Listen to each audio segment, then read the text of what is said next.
He has up to feudal. And Andy might be FC himself. These players might both be FC. So 23 vills in feudal. He's going up. Yeah, there's the market from NeoZz too.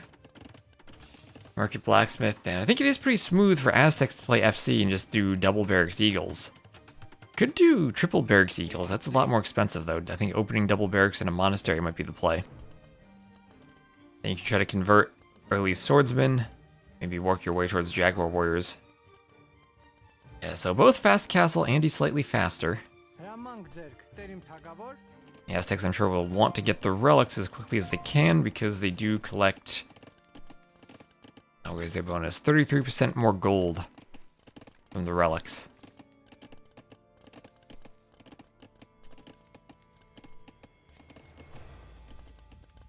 That's, I believe, 40 instead of 30 gold per minute per relic.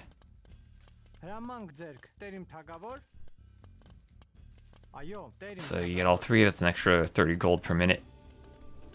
It's like having an extra relic. Yeah, take 3 relics, get 1 free. Pretty much. Okay, NeoZz is gonna see the vills and the gold. And he can't do anything about the eagle because the scout is so injured compared to the healed eagle.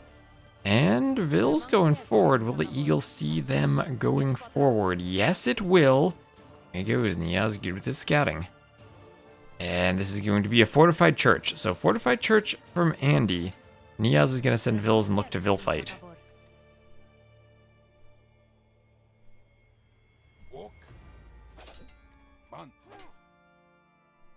And hello, Echelon Fisher, how you doing? Okay, vill fight time.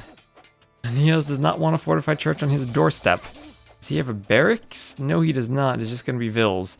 Okay, big vill fight now. Fortified church at home for Andy.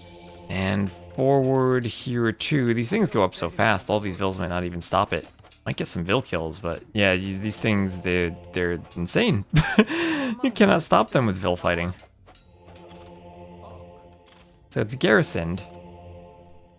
And 3 relic there. So you don't even need to collect 3 relics for a free one, you just get a free one. And he's just gonna YOLO the fortified church forward right on top of the relics.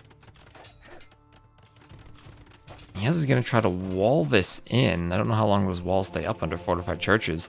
Atonement on the way for NeoZz, but now his monks can't even grab the relics because they're guarded by the church that will shoot arrows. There's another monastery for NeoZz. You can't convert fortified churches, and warrior priests will just pick up the relics, put them inside, and if he wants to, he could even run his relics back. So right now, that's 7 relics for Andy. That's 7 relics. That's what, 350 gold per minute then? 30 times, or no, that's 210 gold per minute. Yeah, I was thinking, I got my 5 and my 3 mixed up. 310 gold, or 210 gold per minute from the relics for Andy. Let's go siege right away. Maybe it is. I mean, we're gonna have 1, 2, 3, 4 monasteries from NeoZz. He is gonna go heavy for Aztec monks. But again, monks can't convert the fortified churches, so he will need a workshop and a ram at some point. Now there's a warrior priest converted. Now that answers our question. Atonement is in, so you probably do need it for the priests. Board Wheel Cart here, and Petito, thank you very much for the raid. Welcome everyone to more Sudden Disaster. Thank you very much. And hello HyperXGG on YouTube. We'll have Fervor on the way, faster monks and more hit points. That won't apply to converted warrior priests, will it? That'd be crazy if it did. So, garrisoned ram. Do warrior priests add to rams like infantry? I guess they do. I didn't think about that. No, monks can't be garrisoned in rams. I never actually realized warrior priests could be. So there they can. Hello, Full Metal Zim. How are you doing?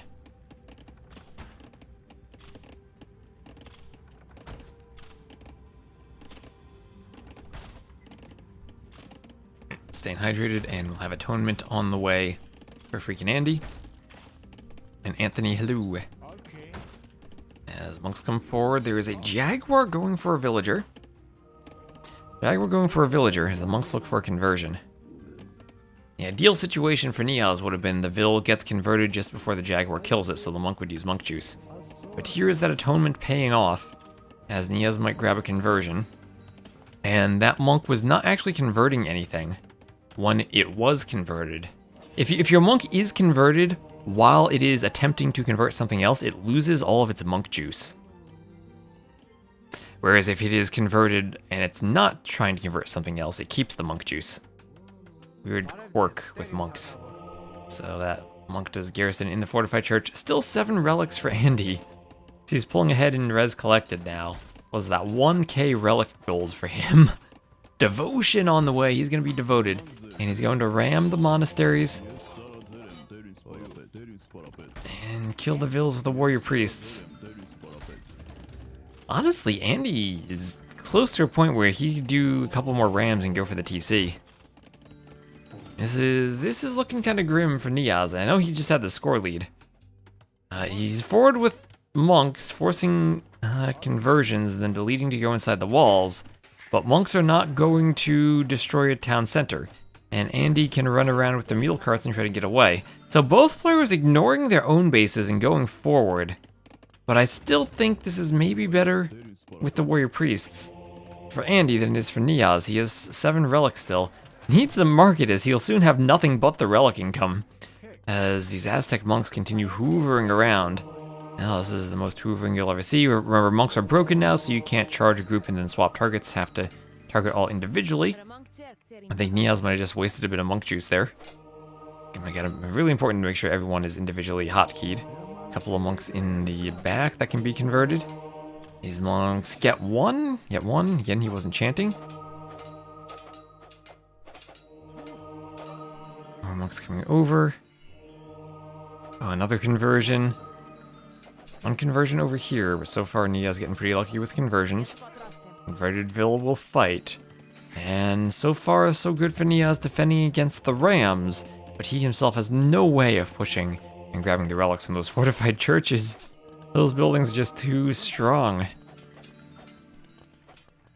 A soundboard with MBL's monk rant. Now we're in the you convert one monk, I converted backstage. Here comes the battering ram with the warrior priests, and they will ungarrison, kill monks, and then re-garrison. So 45 hit points. Monks could still use sanctity and get up to 75 or 65. Yeah, warrior priests on garrison. Try to hit. But oh, some converted warrior priests. Okay. Ram goes down. A lot of monks for Andy now. Andy is a good monk micro. More monks heading forward for NeoZz. At least they have a lot of HP. NeoZz can try to get conversions on the reinforcing monks. So far, the monks merely walking forward.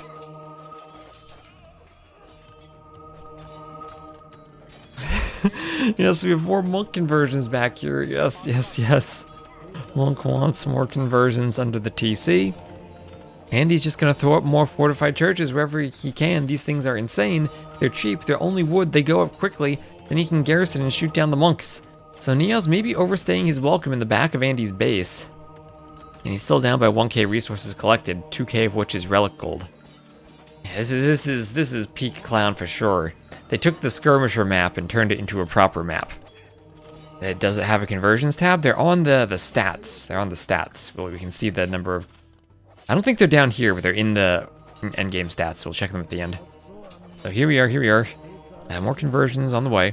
Andy, the best monk player around. Remember some extraordinary micro from him in TTL's past. Ganji's probably the best pure monk player in terms of like arena and clowning. Andy's really high up there though. And he plays Black Forest flank a lot. And you have to be competent with monks to do that. And NeoZz will call there the GG as the fortified churches are insane. How many did Andy build? He made 5 fortified churches this game with monks in his eco the entire time. Man, I mean, the Vils could not fight that first one off. NeoZz sent his entire village and couldn't stop it. I don't know what else you do. That goes up so fast, and then it just takes the relics. So you want to see conversions? Here we are, 24 to 29. NeoZz even had more conversions there. But once the fortified churches went up in the eco, Andy was able to kill some monks. 20 to 10 KD for Andy. Even destroyed 7 buildings. And with a much better economy. 2,200 relic gold. Now that is some peak clowning right there. That building doesn't look like it's made out of wood. Which building? The fortified church? I agree. This does not look like wood. I have to agree with you there.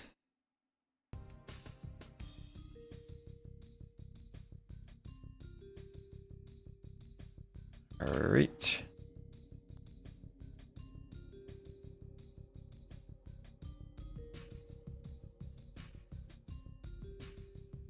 So that is a win for Andy on Koala.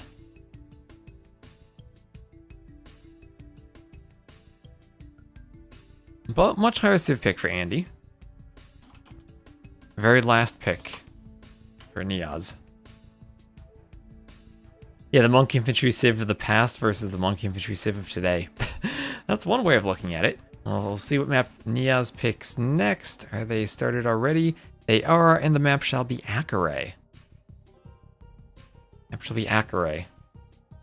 Have a brief spec delay, but the civs will be Burmese against Malians. Ooh, haven't seen Malians on this map yet. Not seen Malians here.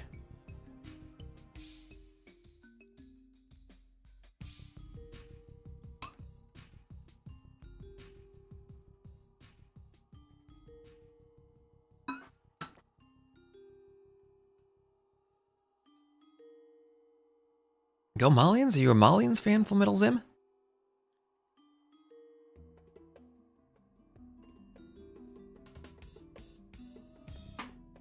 Here we are on Acaray. Andy will be playing as the orange Malians to the west, and NeoZz will be playing as the blue Burmese to the east. So Arambai versus Gebeto Warriors. I would think the Arambai win, but I'm not certain about that. You're indeed a true Malian enjoyer. Okay. And okay, Andy taking a risk, pushing an Ibex as he picks up his first castle. He's going for the second one now. We'll see to the north, 5 relics up here. 1, 2, 3, 4, 5. We do indeed have a cactus relic today. Behold it. In all of its majesty. And then shorefish up here, if you want the shorefish. Deep fish to the south if you want the deep fish. Cacti floating in the water somehow. But that often is just a debate. Tempting to go for the fish out there, but on this map, often you need to ignore the golden apple and just go straight to the castle age for pumping out your unique unit. Please be the cactus, yes. How long would 2 castle fire archers take to take down a TC?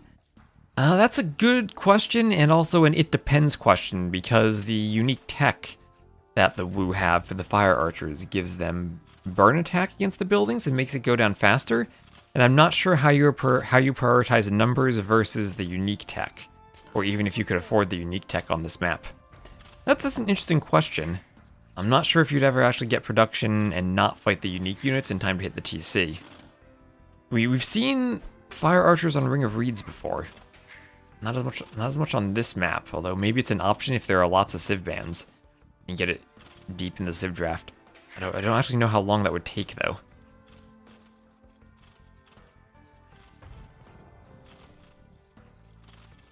With micro, you believe in the Gebetos. Okay.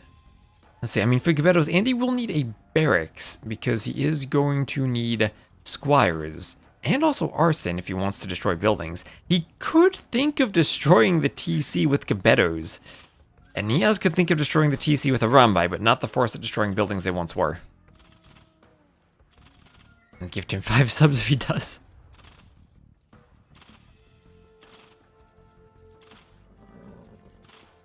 Ibex being pushed in here from NeoZz.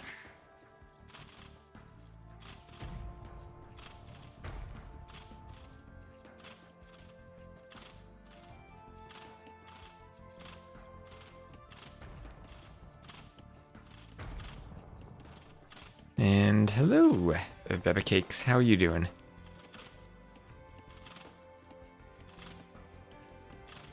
Want to believe in the guy who defeated Viper. Defeated Viper and Licks. So he definitely has a build with the Burmese. Arambai will be nice from the point of view that they do not require any food, only wood and gold. So whereas Andy might need to invest into farms at some point. NeoZz probably won't. Yeah, Andy, even with the dock, he's going to need food for his unique unit, so he did invest into the dock. And we'll slow down his uptime, though. Slow down his Gebeto production. Compared to the straight Arambai production of NeoZz. Doing well, hope I'm doing good. I'm doing pretty good today. Like I said, after these games, I need to update Rage Forest. To deal with all of the new predator animals properly, so I got my work cut out for me today.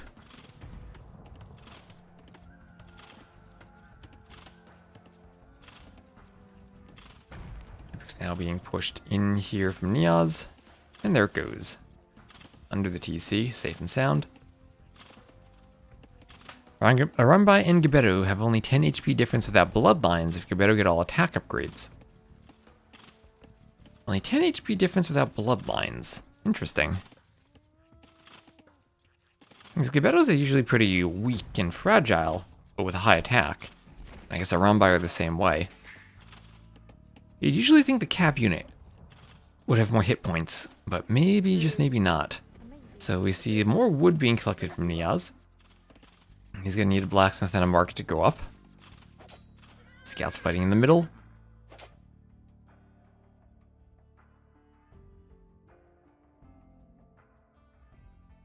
$20 more HP. Okay, that is a bigger difference than 10. 20 more HP.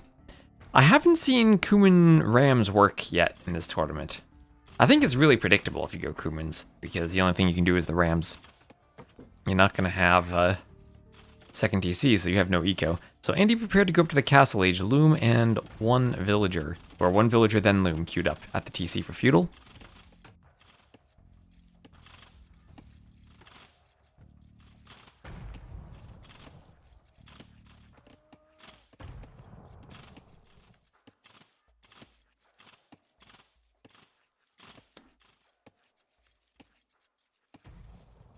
Ibex pushed in.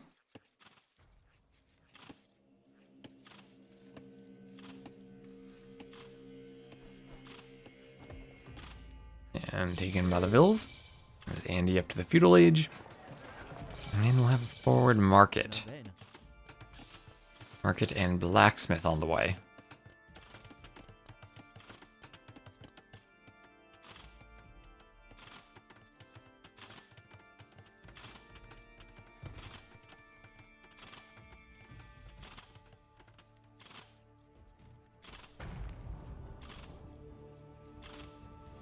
Yeah, selling the stone to go up, so he's going up fast. Won't need the stone since he already has 2 castles, and will use his vills in the scout fight. So Loom there for Andy. Andy sold 100 stone, Andy sold 200. Remember, you can't add TC, so you're limited in what you can spend the stone on. Selling it when you already have 2 castles, I think makes a lot of sense. And Andy, he is fishing. He's going heavy for the fish. 6 fishing ships. And only a 1 villager difference thereabouts on the uptiming. So it's not like he's going to be too far behind. Actually, less than a vill difference. 10 seconds of idle time versus 19. Only about 3/5 of a villager's difference.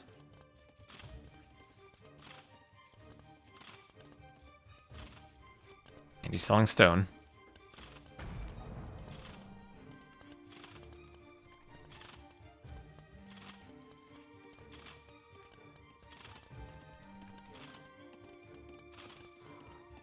That is not a lot of shots to take down a castle with fire archers. We're filling up the chat with our description. So no one on food here. NeoZz. Wood and gold unique unit, and it's all about the Arambai for him. He's not going to be producing any more villagers after the couple he has queued right now. One on food, I don't even know where that would be. On the berries? You have 1 villager on the berries. And he may even have just forgotten that she's out there. Arambai, as chat alluded to earlier, do need upgrades. You'll need the blacksmith, you'll need the barracks and then the stable. Stable if you want to be getting bloodlines and husbandry. I think that if the Gebeto warriors get squires, they're actually faster than Arambai if the Arambai don't have husbandry. But same limitation, if less extreme, that Andy would need the barracks. Here come the Gebeto warriors. Scouts in the middle. Looks like NeoZz lost a bit of HP. He's going to try to run back to her castle and use the Arambai to save the scout. There he manages to keep it alive. And Andy going for a forward workshop that is denied by the Arambai. Andy's workshop denied. Okay, Andy could lose a couple of vills here. Here come the Gebetos. Arambai trying to hit the vill. Right, and vill goes down. Time versus CA, where CA starts winning once mass gets big. In which direction? Which direction, though? Arambai or Gebeto warrior? Well, that is a good denial. And the Arambai gonna head straight for the gold now. Straight for the gold. I think Gebeto wins low numbers. Really? Okay, okay. I would think Arambai just have the stats to win low numbers. I think it's maybe medium numbers where Gebetos win. Although you're not really winning if the Arambai are faster. So that's 1.25 speed to 1.3 speed. That's what the lack of squires will do. Gebetos will be super slow compared to the Arambai, even though they're actually fast.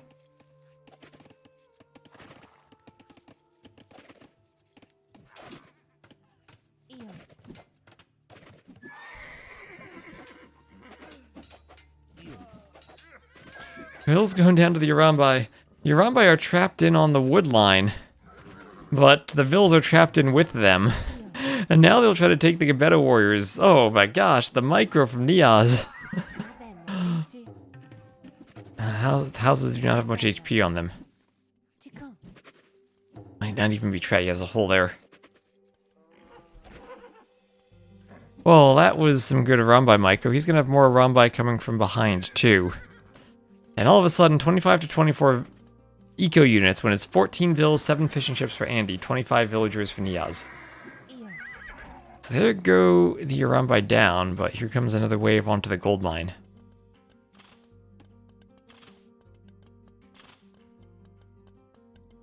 Yeah, they might just need to spread formation instead of trying to dodge. More vills going down. Arambai being Arambai. And things looking pretty good for NeoZz now. No one going for petards yet. Andy trying to collect relics. Does have all 5 relics. That will help give him about 6 extra vills. But he's minus 13.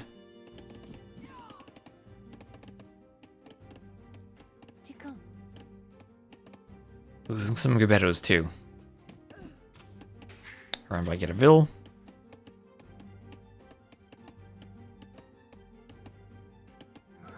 More Arambai is coming forward.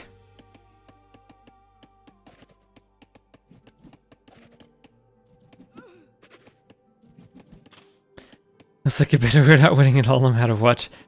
I don't think so. The Arambai are just so tanky. They're an amazing unit if microed properly.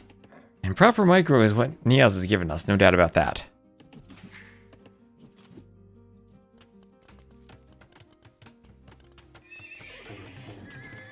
And there's a stable.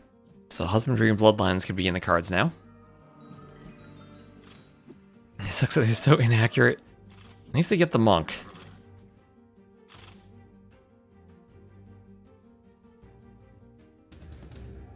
Transport ship for Andy, but that's just for scouting. Could be deleted even just to make sure that the relics up there remain unscouted. For NeoZz doesn't detect that Andy went for them. Gives you more information if you know your opponent's doing that.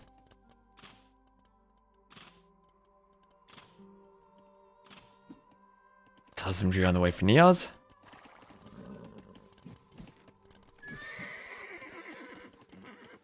That'll be 1.3 to 1.43.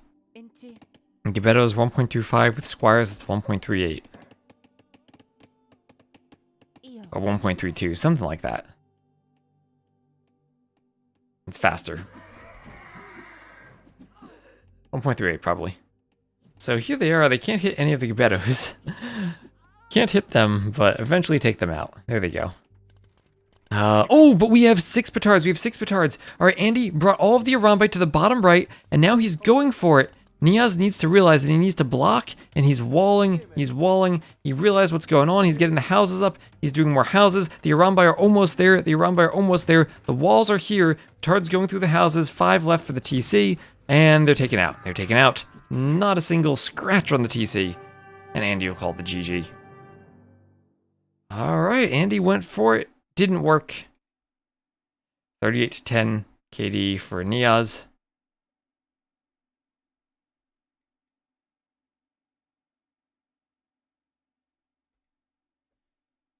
At the end, 22 max fills versus 33.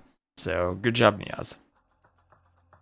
That was nice. Andy didn't give up until the very end. I like seeing that, seeing some fight from the players.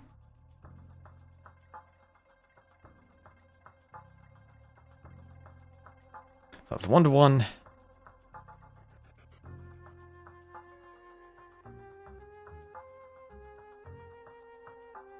There's Burmese again at the end of the draft.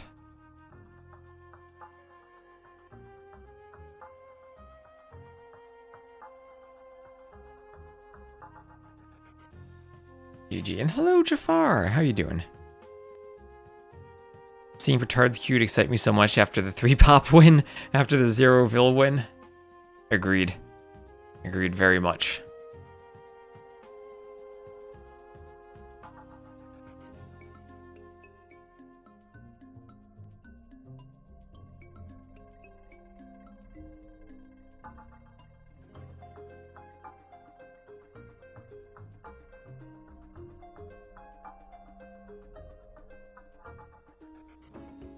Looks like the next map will be Canberra.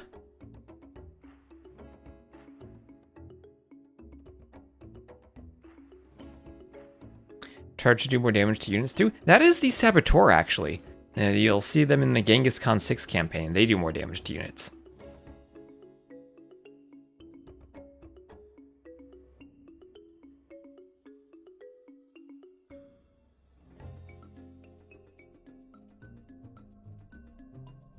Could probably make them trainable in a custom game.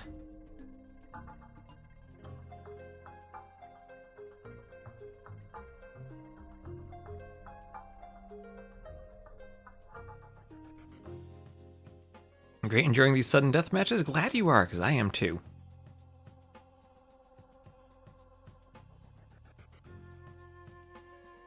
Tied 1-1, we'll have a game number 3 getting started on Canberra.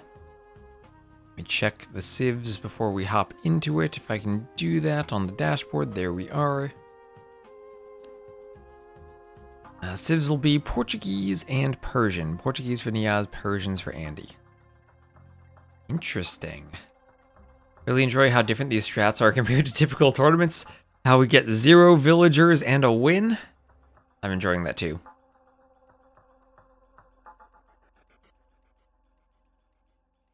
Am I going to cast QC4 tomorrow too? My plan is to cast the Rex of it because it is at the same time as Sudden Disaster. So I'll probably cast Gabby versus Lily Bear as Rex after the 2 Sudden Disaster sets.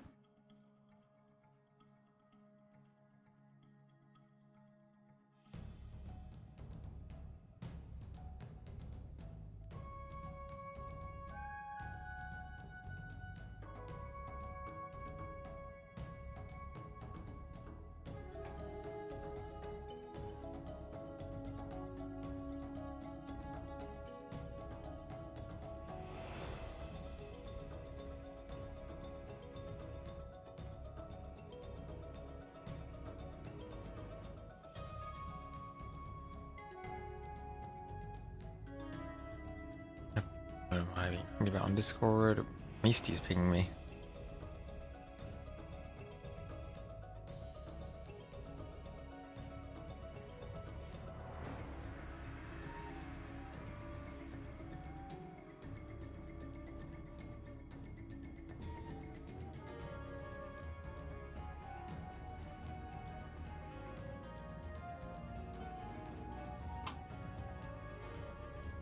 Need to get Capture Age open. There we are.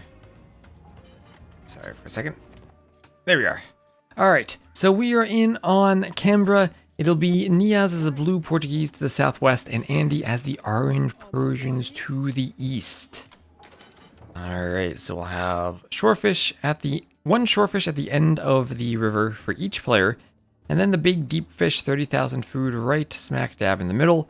We will have 1, 2, 3, 4 relics around the bushes in the north, and then 1 relic to the southeast, more directly between the players. So they have a short end and a long end between them. Some neutral resources scattered about too. And we'll have an initial deer push from Andy. And then the question is, does he dock right away as the Persians? Yes, he does. Deletes a couple of holes in the wall. And we'll go to dock as early as he can. See something from Andy where he's going to be a bit slower, of course. Does not start with the extra wood and food that the Persians do, so has to do a more traditional build with a slower dock. First live stream you joined for, such a good cast request, thank you. Well, thank you, Connor Firth. Welcome to the live stream. Glad to have you around. And ooh, okay, scout from NeoZz finds the unloomed Vil of Andy. He'll run away from Andy's scout, only took 1 hit from the Vil, and did delay the dock just a bit. There is loom, did force an early loom. Okay, early loom is in. And I'll give NeoZz maybe a slight advantage if he doesn't do loom himself. We'll do a house. Maybe the house is just to wait for loom. Oh, the villa's on the shallows. And NeoZz is thinking about it, but doesn't want to lose more HP on the scout. Fishing ship already queued for Andy, and we're seeing the strength of the Persians' economy. Are Persians S tier in these settings with faster working and more HP on TC? They are a good civ.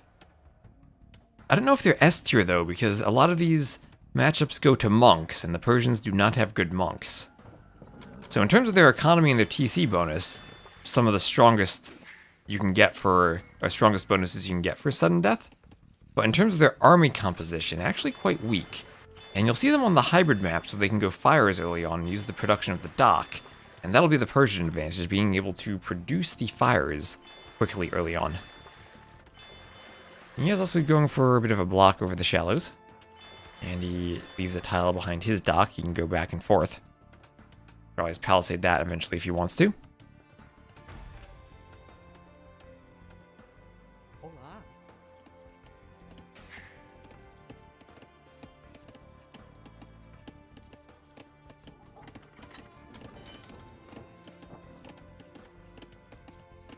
Scout will be pushing in the deer now.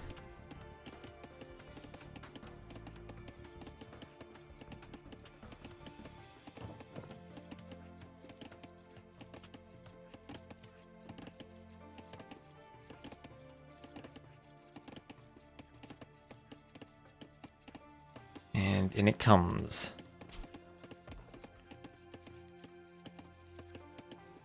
So also berries. One of the things you give up as the Portuguese on a water map is your berry bonus. Attempting to place a mill on the berries will just slow down your dock timing. So you're not going to take your gathering wood from the berries bonus like you would normally, unless you're long distance moving a Vil and just tasking to the berries, like NeoZz was there. Also, NeoZz has not taken one of his boars. That feels like a mistake in the build order. You're not taking your boar on this map. Did we see Canberra the first time in 2v2 Nations Cup in World Cup? That's a good question. I know it's one of Zetness's map scripts. I forget where it originates. It's just proven to be a really interesting sudden death map,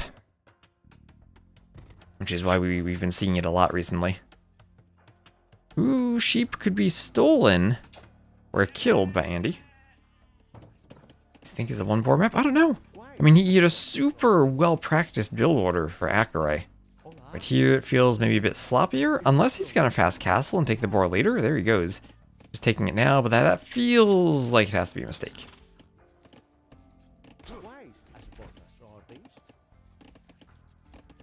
Feels like that's not exactly when you usually take it if you're trying to click up quickly.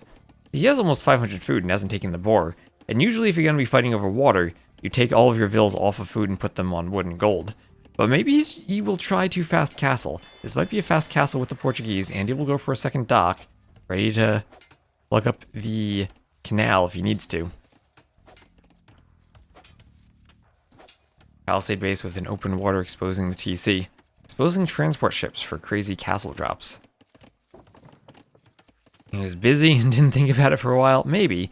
But that's one of the keys to moving up in tournament success. Being able to do your build order even when you're distracted. Just make sure you're not distracted by your Twitch chat, because then Nilly will admin loss you. I guess giving up water makes some sense when you're against Persians. Maybe. I mean, the Portuguese do have the gold discount on their galleys and then the extra hit points. So you probably could go fire galleys against the Persians and still have a chance of winning. Yeah, poor Licks.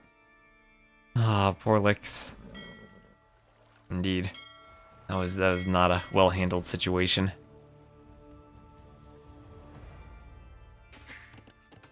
Anyway, town watch here for Andy. And out pop 2 fires for Andy. They will destroy the fishing ships of NeoZz. NeoZz might try to run. How much food does the fish have? 30,000.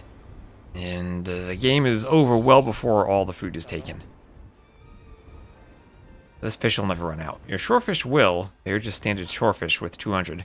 But the fish in the middle, oh, that'll last forever.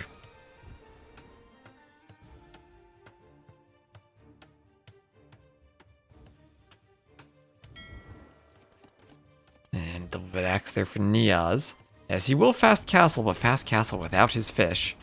And is he going to YOLO stone for a castle drop as the Portuguese for organ guns? Could be a possibility. Could be a possibility. Right, as our streamer needs to stay hydrated. And he clicks up.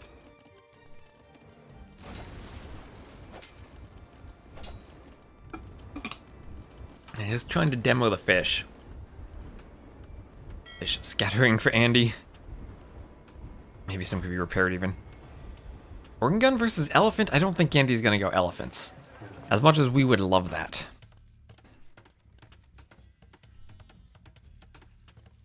Yeah, that's true. The same as the aqueduct map, only it's fishing ships on deep fish. That's much faster than bills on shorefish. I think it is at least. Oh, there's a demo. That is a great demo. Gets 3 of the fishing ships. So that's what you do on this map. If you give up the water, you can give it up, but still prevent your opponent from fishing as long as you have your dock in the right spot to produce demos. So even though NeoZz gave this up, res collected are only about 300 different, so it's not like he gave Andy a ton of fish. Immediately did 1 dock for demos.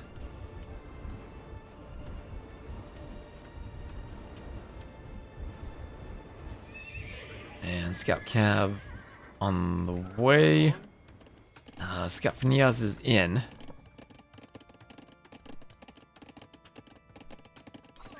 And he gets poked down. Okay, NeoZz not microing forever.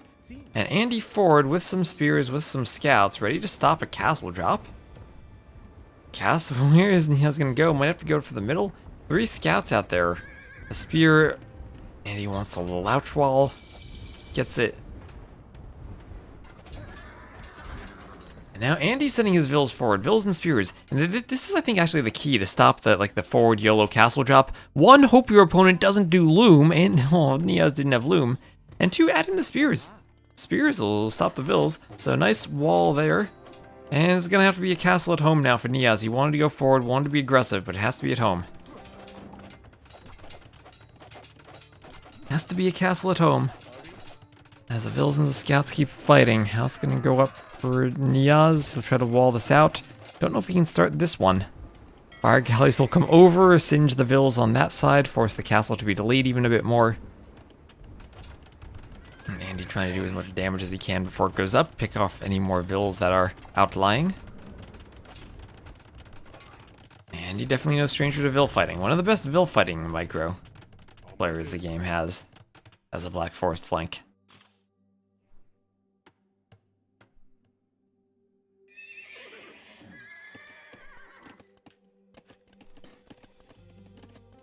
So both players using the market.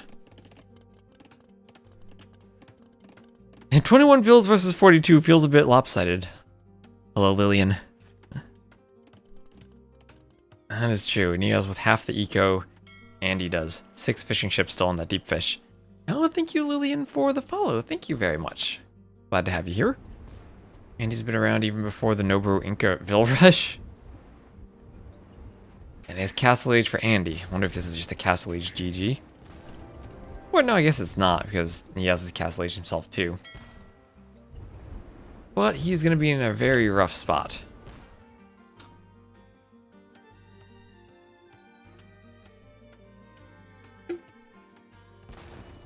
I don't know if organs is the answer for everything the Persians can throw at you. Maybe just go knights. As a stable, could go knights.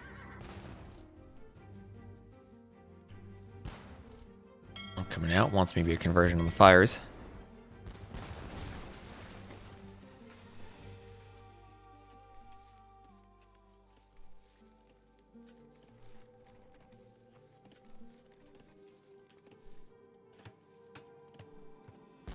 Dang, nice fresh haircut. Thank you, Tux. Everyone commenting on the haircut. I'll need to keep my hair like this more often. I've also been deciding what I want to do, like, with facial hair. I haven't gone, like, completely clean-shaven in a while. I was thinking of trying it out. Maybe I'll look too young then, though. Everyone always tells me that I look younger than I am. Time for drill to affect drill affecting Mongol trebs. Maybe you should only affect them when they are unpacked. That would be, like, the best April 1st patch note. Mongol drill affects unpacked trebuchets. Actually, they have a rotational speed, so maybe it makes them rotate faster. Could actually be a thing. So, Forward Monastery, NeoZz is... This has to be over, right? Although I get, the more I appreciate being told I look younger. Not the infamous barefaced. I did grow the beard out a bit when I did the villager cosplay. If I want to do a Woad Raider, though, the Woad Raider actually is clean shaven. So, monk on the way from Andy.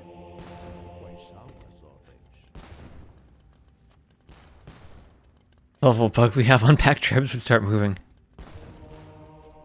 You just need to grow my hair for 2 years? Longer than 2 years, maybe. I don't know about that. I don't think I have that much commitment to it. I think I'd have to do a wig. Because I want to do, like, every unique unit. Or most of the infantry unique units, anyway. And for the Berserk, like, I need orange hair.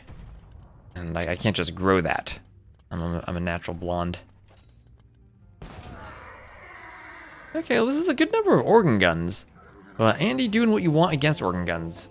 Gets out the mangonel. The only problem is he can't do redemption monks as the Persians. So redemption for NeoZz, redemption plus atonement plus sanctity plus fervor, and then he has good monks for converting the mangonels and the monks of Andy, and then maybe he pushes and Andy struggles.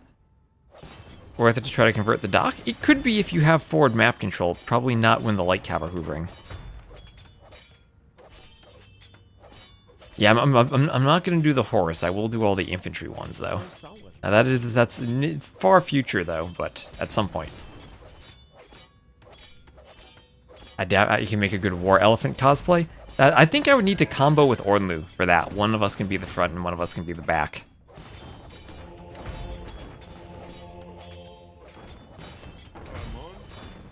That's like how T90 combos with Dave for the Petard cosplay. Dave's the guy and T90's the barrel. So devotion on the way from Andy. And it'll be trying to keep his mangonels safe. Can try to get 2 mangonels to one-shot a monk. Sometimes that's the best you can do against sanctity monks.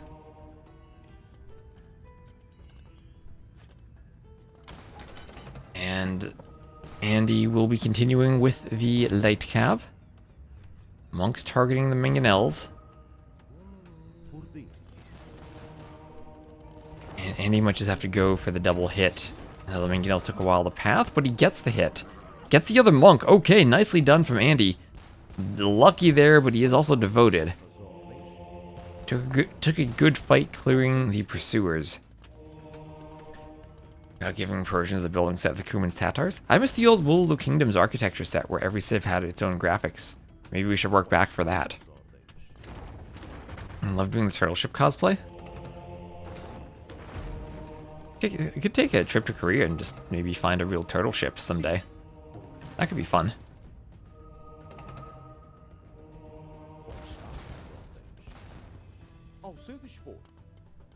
seu dispor. Sim.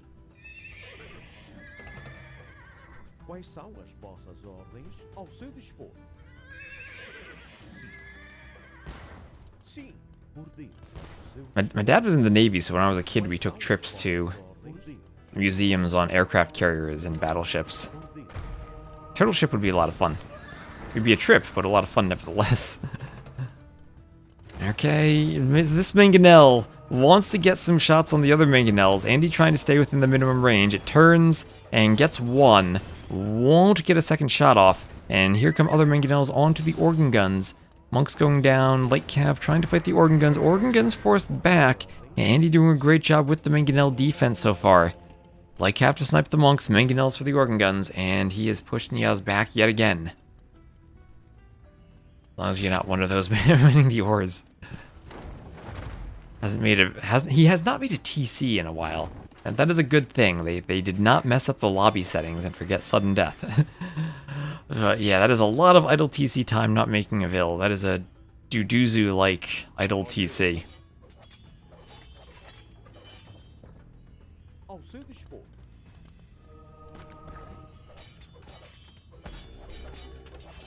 Like Cav taking down the outpost. Spear wants to poke the outpost. Monk's going for some healing. And a bunch of ills coming forward for Andy. Monk's healing the Light Cav.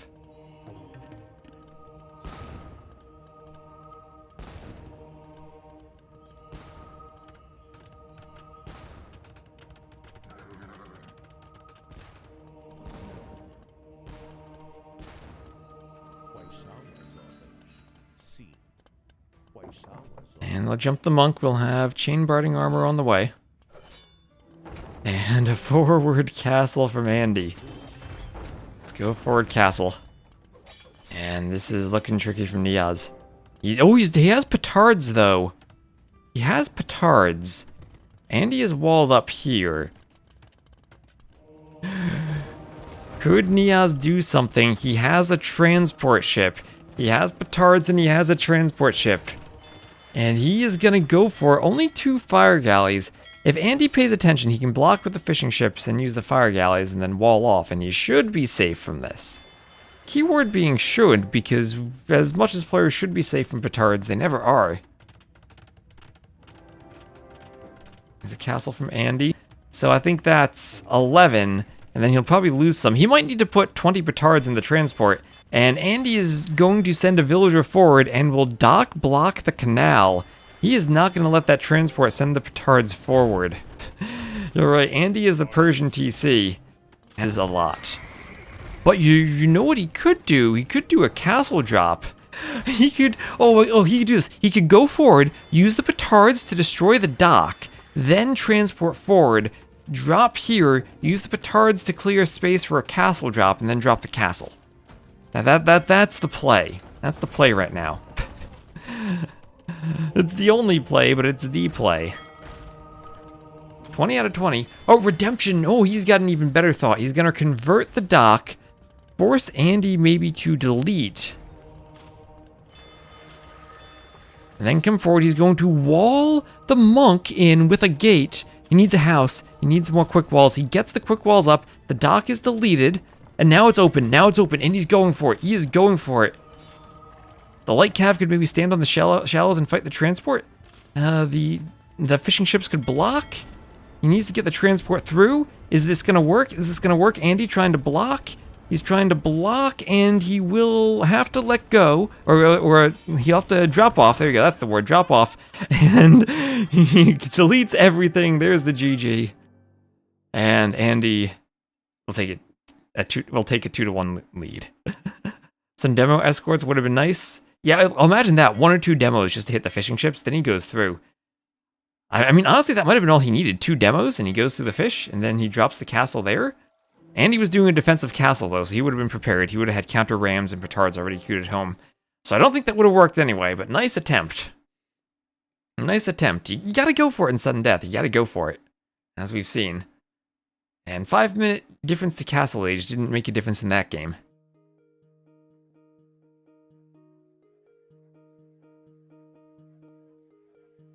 Yeah, and as we said, it's 9 or 10 petards for a Persian TC.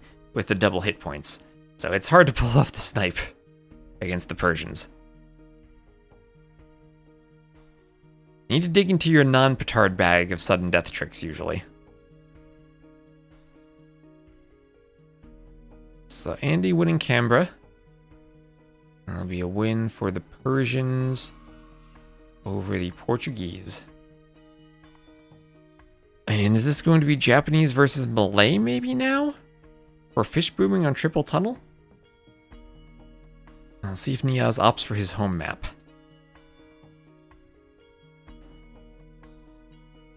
Trying to force petards on the water while actually sneaking more petards around the map. I mean, you would need a Draken level of petards to pull that off and still hit a Persian TC.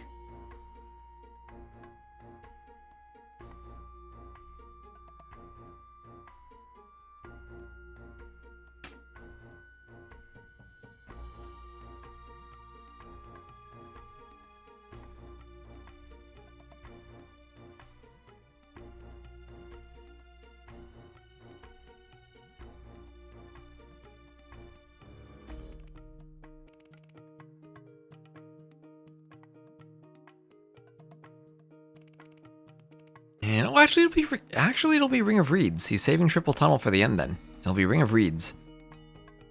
And then the civs will be Bengalis versus Malay. Okay, so Andy using Malay for Ring of Reeds. It'll have to then be Georgians for Triple Tunnel, I would think.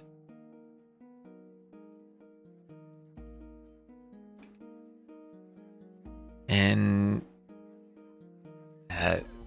Theog 0 or Theo G0H.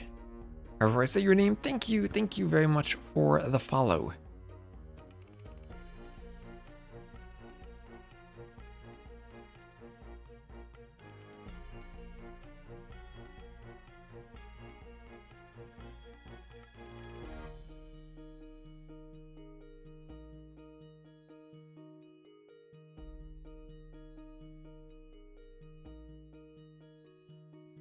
The OG0.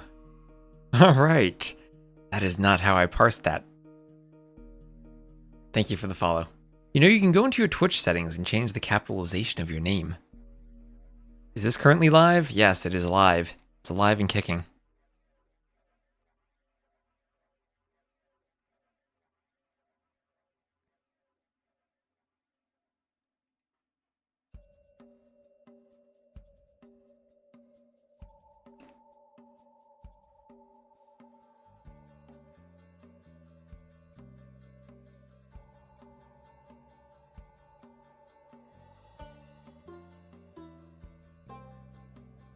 No capitalization will help the name you came up with 12 years ago by mashing the keyboard. Hey, I've come up with names like that too. Not the worst way to come up with names. So here we will have NeoZz as the blue Bengalis. Now his back is against the wall. Down 1-2 against FreakinAndy as the orange Malay. So Bengalis Malay on Ring of Reeds. A map where docking and fish trapping could pay off for the Malay. We have seen big Vil fights in the middle on this map. I think that was no Zombie versus Andy. Andy's no stranger to the Vil fights. This is the map where Duduzu went around the outside with petards, so we gotta be aware of that. Your two boars will be outside your walls towards the outer edge of the map. The deer and berries will be in the middle. You can push them in. And thank you, ZBexYT for the follow on Twitch. You can also sub on YouTube too.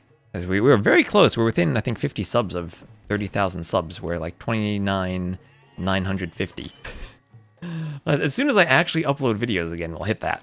But I need a ton of map scripting I want to get done so that I can actually dedicate time then to videos properly.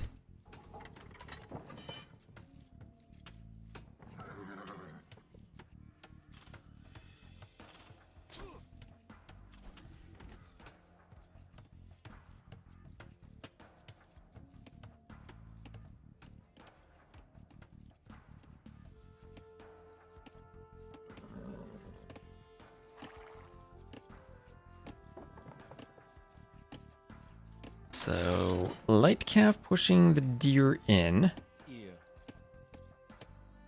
3 vills on the reeds over there.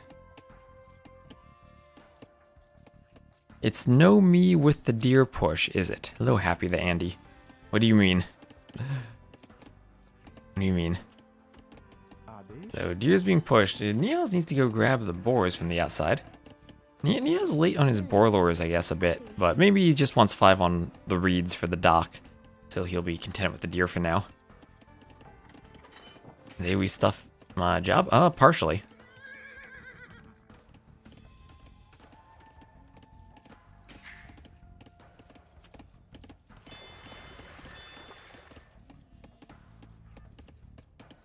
Hi. And Vill's going out to the shorefish on the outside, so NeoZz docking the outside. Remember, you do still need the mill to unlock farms and to unlock the market. So there are advantages to the mill over the dock. Does anyone mill the bear deery, the bear deery, the berry deer mid? You can, I have seen it. So usually it's after getting middle control that you would mill it. But yes, you can. You can also dock it, as Andy's doing. And that will help you get control, because you can go demos in the middle. And we all love a good demo ship. you know what? The beer and dairy middle. That's what it is.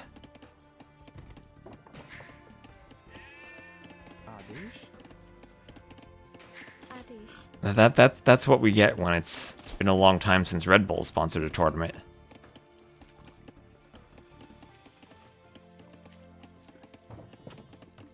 Let me just keep an eye on the times. Like I said, I need to be... Still have about 2.5 hours, but by 4 p.m. I need to be done, because in case the inspector comes here. I need to be able to let him in.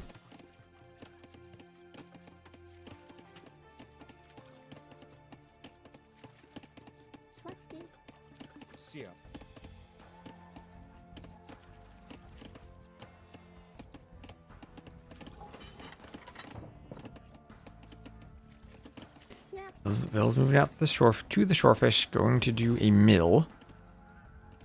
Selling my place? No, but it is a property tax evaluation, which has to happen every couple years. And I don't have flexibility when scheduling it. I literally put a note on your door and say we got to come in at this time.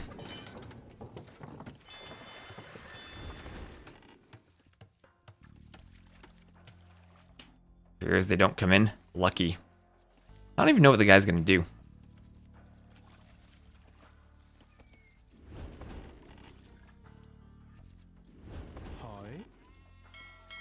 So scout running around the back for Andy. We'll try to find the fishing ships. Vils can fight that off. He's just gonna be annoying there. So loom on the way for NeoZz. 22 pop. So 22 pop from both of them. Looks like it will be dueling fast castles with some fish booming. Still looking for the mill for Andy. He needs the mill so we can do the market. As a Malay, he can delay and click up a bit later. NeoZz on 22 pop will be up. We have seen some really quick fast castles on 21 pop on this map. Or 21 Vils even. You're able to go up extremely quickly because of the abundance of shorefish that you can take essentially for free in the back with the dock. And you have your Vils on shorefish rather than berries, which is a huge benefit to your food income. 3 Vils going forward. Okay, maybe NeoZz is thinking about feudal instead of castle. Well, he'll need to make something happen with the Vil fight, because Andy is completely taking the middle. And Andy has more Vils there. These Vils... Oh, he's going to try to wall in a Vil? Yeah, Andy's going to wall that. Could double wall there. Not that, I don't know what NeoZz is going to do. He will be outnumbered. Maybe he's just going to try to draw more Vils and more... Oh, wait, there's no loom. There's no loom for Andy. Andy, there, he just clicked loom. Okay, he clicked loom. There we go. Okay, NeoZz does have loom. But he killed an unloomed Vil, so there's something. Are 3 Vils forward worth that? Maybe. He did get a Vil. And he is still going to be in a position to go up if he sells.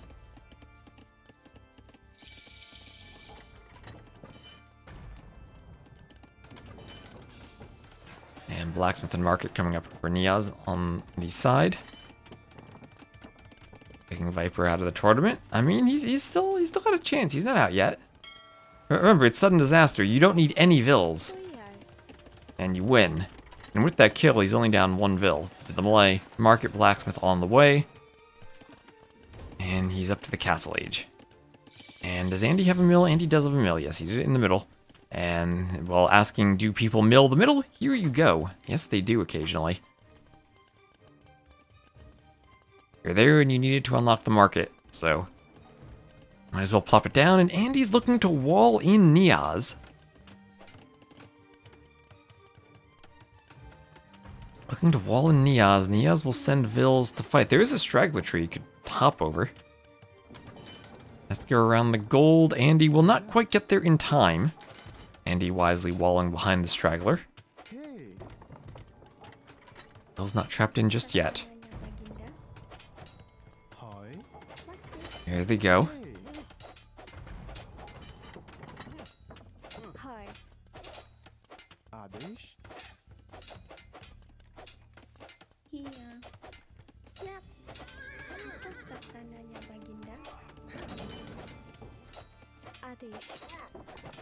Vill's coming out.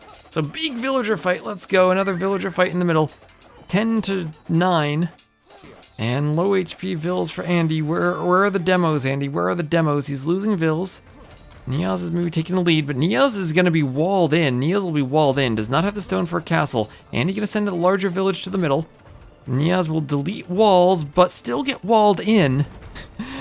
And he is trapped with all of these villas in the middle. Andy has walled him in completely. And we're going to have a watchtower now from NeoZz. The only thing he can do to get past all these walls. NeoZz will have more vills total committed to this, committing the sheep to it. But he needs to fight and get the tower up before losing too many vills. Does not have fletching. But he will garrison and now grab a space where he can get through the walls. Both players up to the castle age. There's a monastery from Andy. And NeoZz is still going to fight. So 6 to 1 eco KD for NeoZz thus far. He's actually done a great job of keeping the vills alive. Just has to deal with the fact now that he is walled in completely. These games do get very messy. And I don't know why people don't do demos in the middle. And it'd be so much more fun with demos going boom in the middle of the vill fights. Anyway, the walls here are still up. NeoZz is just like, I'll tower and I'll do a mining camp. Monastery for Andy. Look like a weak wall, but hard to see now. There might be a wall back here behind the tower that's somewhat weak. Yeah, right there. But also because of the gold, hard to get a surround on that with villagers. And monastery for NeoZz is the Bengalis, both good monk civs, but the difference will be the Malay do have heresy. The Bengalis do not. Otherwise, the Bengalis have everything, and the Malay also miss fervor for the speed and theocracy for the groups. But groups are broken in this patch anyway. And heresy is probably the most valuable monk versus monk tech.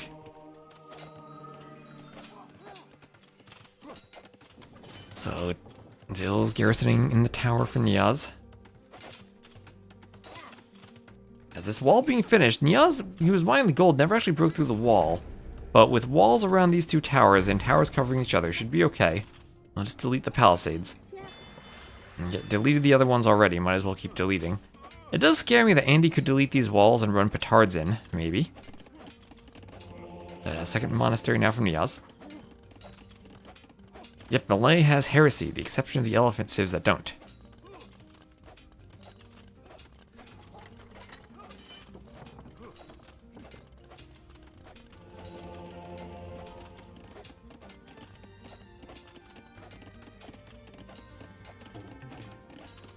House for NeoZz.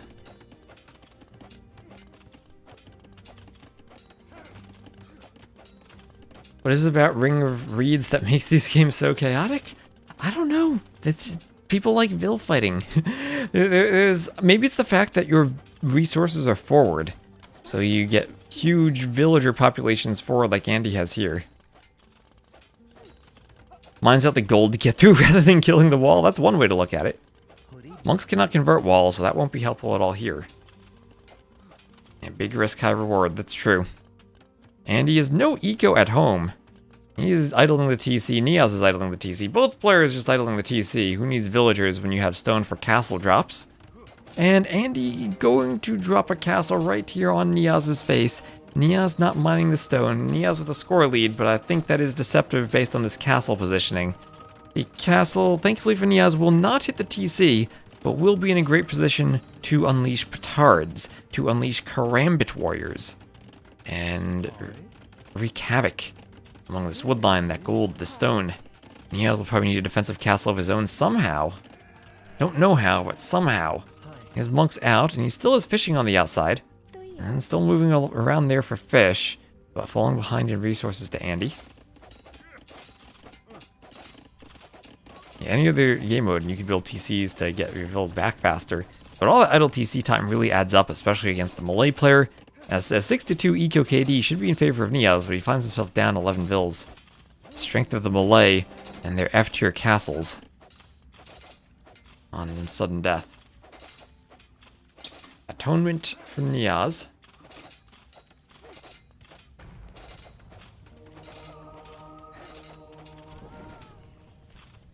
And he will try to wall even more forward. Not content with keeping NeoZz trapped this much, has to go farther into his base. There's the outpost. Andy going for the towers now.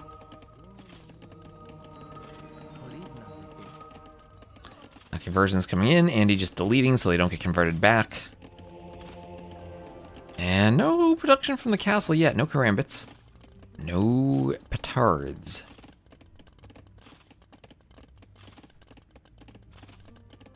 And there you go, there are the karambits. NeoZz might even think to wall behind this. Make sure, yeah, right there to keep the karambits off of his gold mine. Off of his gold mine.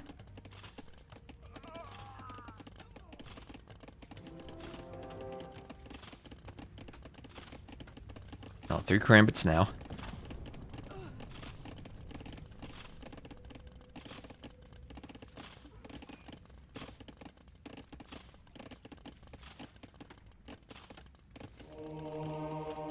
Conversions out here. Monk has to run away but get converted. Demo out there for NeoZz. He's looking for something to demo, but finding nothing. Outposts for Andy, so he'll have conversions already targeted on that monk.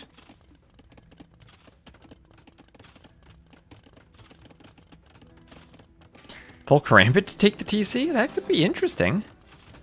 Andy going to do a workshop. Pulling ahead in resources. Town watch now on the way for Andy.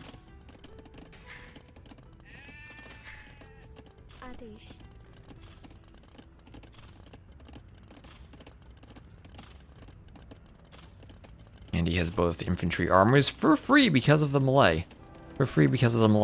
So, an interesting unit for sniping the TC. I think the TC still kills them off fairly well. But, could be a nice play. Just having the castle is winning, monks are completely negated. Yeah, monks have to stand back here and try to get conversions on karambits from afar. NeoZz with 500 stone, though. And the vills out there. NeoZz at least has some defenses against karambits. Yep, NeoZz is gonna do the only thing you can do in this situation. You know the outpost there, but you can YOLO the castle drop around the edge of the map. Maybe this is something we need to keep in mind. I don't think a castle actually can fit back there. It would have to be over here. Saw it yesterday and it worked, yes. You YOLO the castle Andy rams. Now, Andy has 3 rams there. It is the Bengali, so you can defend against rams with Rathas. Ram's not the most effective way of pushing castles for either player in this Civ matchup. As karambits inside the rams. So if NeoZz defends this, then he can hold for a bit. I mean, the downside is he does not have a mangonel in the back behind these walls. The good thing is he's 100 stone away from a castle. And he's gonna go back and put it defensively, I think. No, he can't. He has to go forward. He has to YOLO this. Andy, yeah, Andy's prepared with back walls. He saw the weakness of antagonist's base the other day. Up, and he's just gonna call it. He will call it as he sees the ram push. Kill my TC for the show. There we go. There we go. That's a player who's not going to resign when his TC is about to go down. There we go. Yeah, the monks saw the veils on the outside, so that's probably also why he's calling it.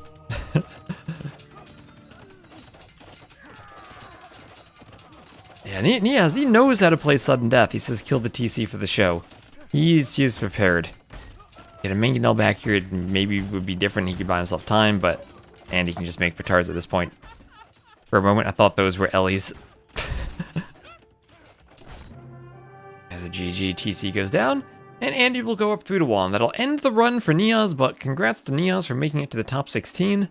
Upsetting Lix and Viper along the way. 23 to 8 KD for Andy, 13 to 4 conversions. Eco definitely fell off a bit for NeoZz on the way up. And GG. Rams with Rams is cool, yes. Plot twist, he's baiting to a comeback. Yeah, he needed a miracle there. He needed a Deduzu-like miracle. Didn't pull the rabbit out of the hat though.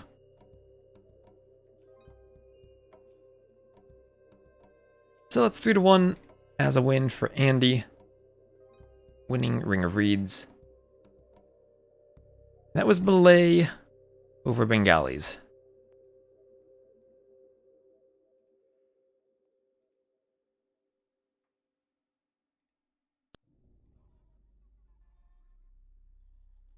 Alright, so we're just going to take a quick break, and then we're going to get into the next set, which will be Hearttt versus KingstoNe.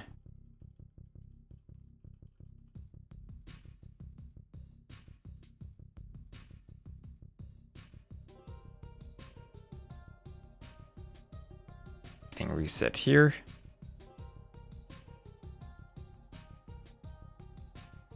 And my YouTube title updated too.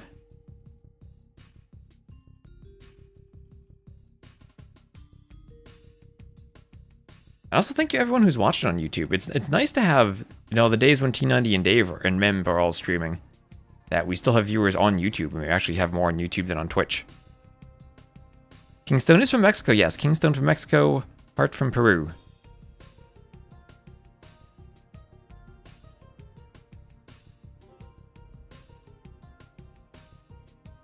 So we'll see Aztecs versus Inca, I guess.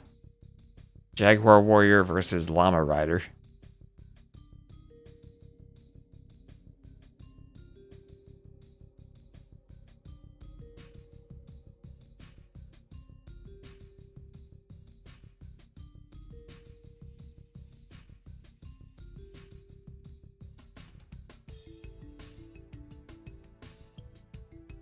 We have anything else to do over here?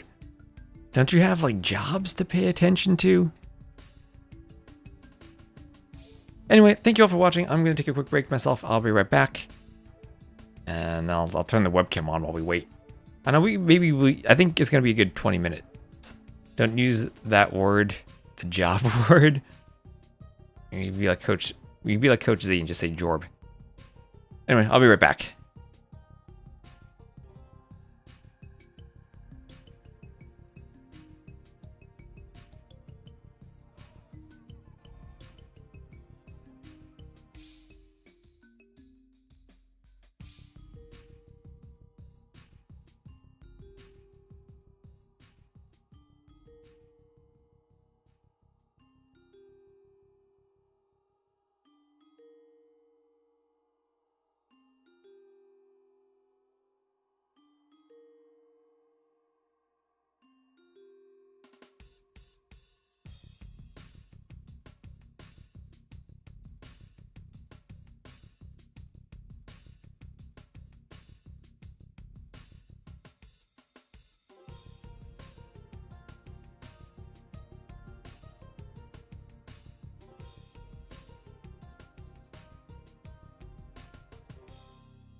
Alright, let me turn the webcam on while we're in between. There we are. Hello again, everyone. I'm back, and we're waiting for the next set. Hello, Fergus on YouTube. And should be getting started shortly, I would hope. Let's see what we have going on the Discord. There we are.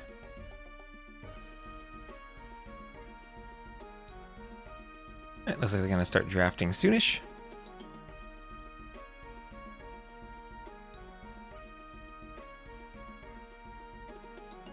Alright, and there we go. Hearttt versus KingstoNe. See if he joins both drafts. And thank you, Googlefee TV, for using your Prime sub on the stream. Thank you very much. Thank you for the support. Hope you've been enjoying Sudden Disaster.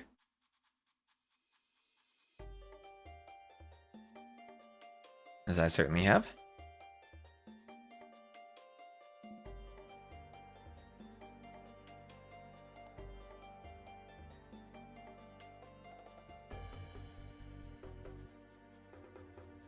Alright. Webcam will turn into the draft scene. I can maybe put the webcam on the screen somehow with the draft, but I'll need to reorganize the UI for that. Thank you for the content. Well, I hope you enjoy.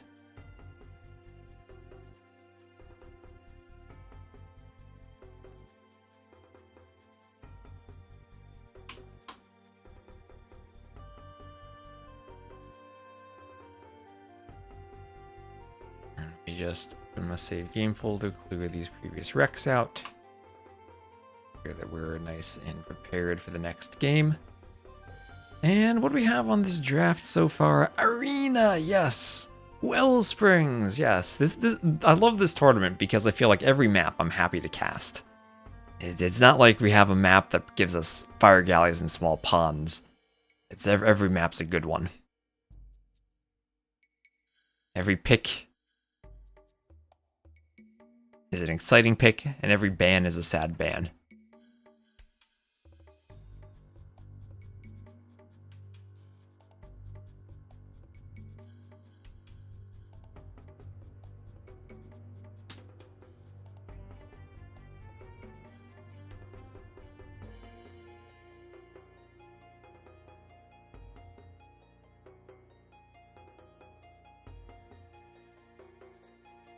Ring of Reeds for KingstoNe and Skukuza for Hearttt. Hearttt going for a hamster map in Skukuza.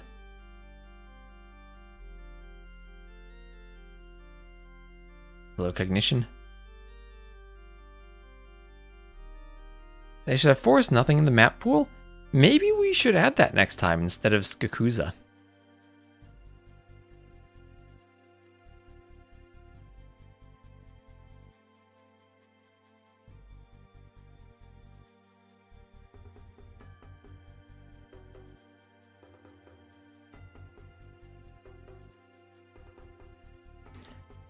And Triple Tunnel, the first map. All right, Triple Tunnel. So we'll have a bunch of admin bans and then a draft.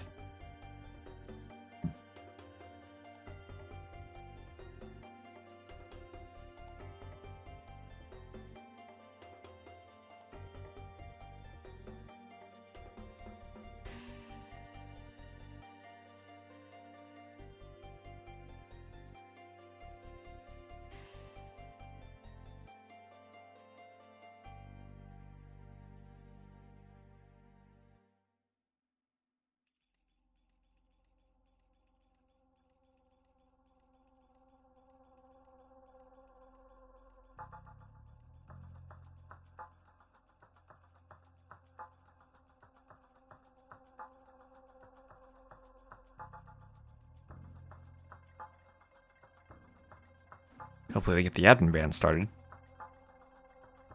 Sometimes it takes a while to get started, you know?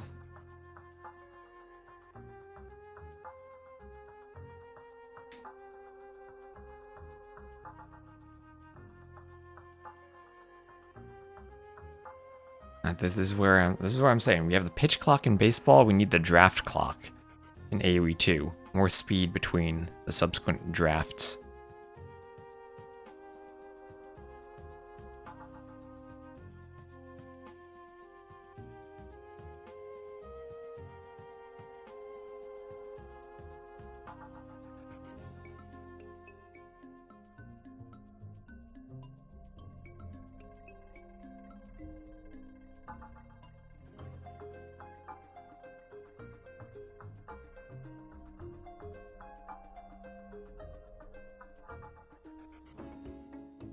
Oh yeah, T90's not even doing community games today.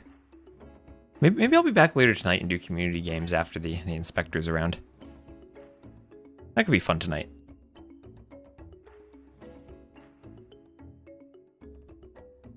I'll have lots of sudden disaster casting over the weekend. And also AOQ casting.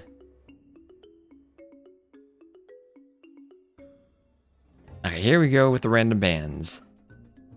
We'll have banned Portuguese, Berbers, Persians, Bulgarians, Vikings, Italians, Lithuanians, Jurchens, Catans, Bohemians, Romans, Mongols, Burmese, Franks, and Shu. No Acaray, so I wonder if Spanish will still be highly picked. Wonder what we get for Triple Tunnel. Malay could be an option. I mean, Malay also for Ring of Reeds, Arena. Chinese could be great for Wellsprings, and yeah, there's Malay for Hearttt. For very first pick. Good on a wide variety of the maps we have.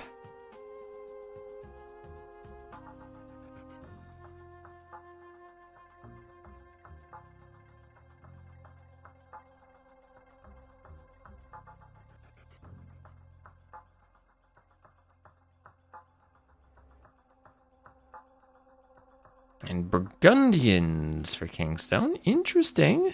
When you're booming, but not having more TCs. And the Way. Okay.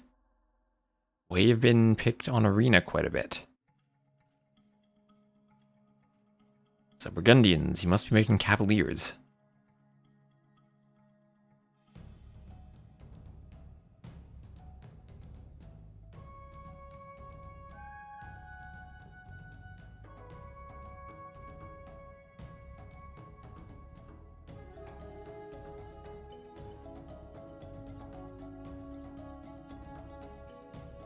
Yes, yeah, Cav Rush is pretty good. That it is.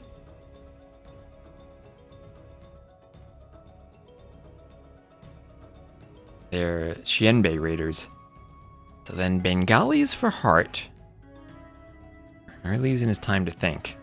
And Georgians. Malay Bengalis Georgians. That feels like an insane Civ draft.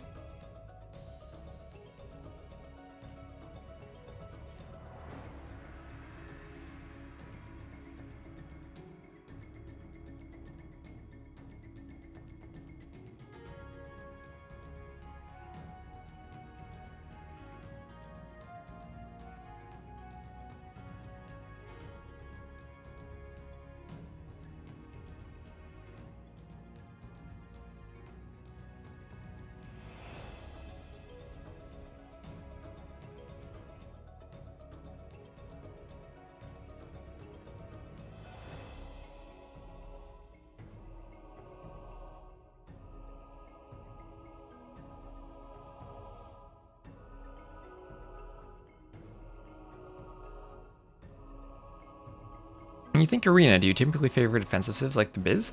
And when I think Arena, I favor monk civs. Which the Byzantines do fall into the category of. These days it feels like Burmese are great if you go for a monk rush and probably the best monk rushing civ. Burgundians, maybe the best civ if you want to play a more booming approach. Way are an interesting one though with the Xianbei Raiders. Not exactly sure where they fit in. Those would probably be my top most notable arena civs these days. Byzantines, I think, are still a great arena civ.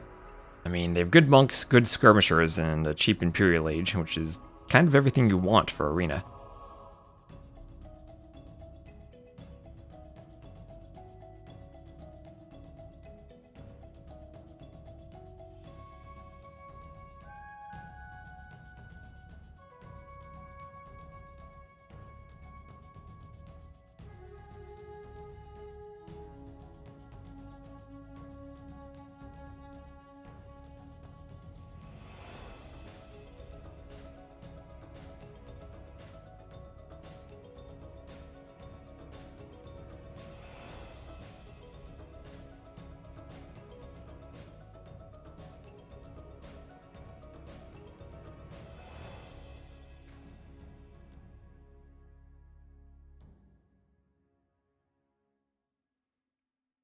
Aztecs and Britons for Hearttt.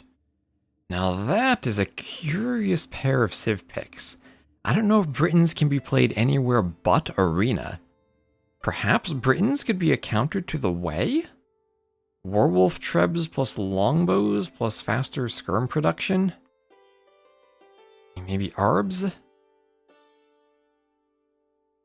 We saw, I think, in Sato KingstoNe, the folly of Armenians and composite bowmen against traction Trebs. And Spanish, no Acaray, so the Spanish are a very late pick.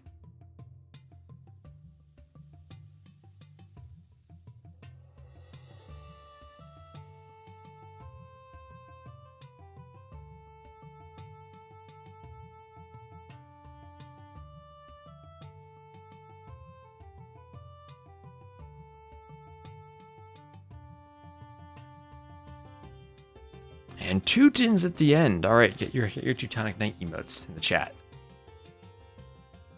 Doesn't it have a timeout where it picks random? It does have a timeout where it picks random, yes. I'm talking about, though, I mentioned a timer between the drafts before. That between the map draft and a Civ draft, I'd like to have a set time. Because right now there's no set time, and players just kind of take however much time they want.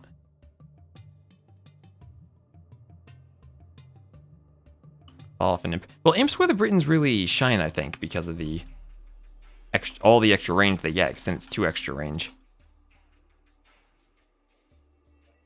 I think it's more they fall off in sudden death because of the lack of ability to add TCs, and they don't get their eco boost of the TCs, of the cheaper TCs.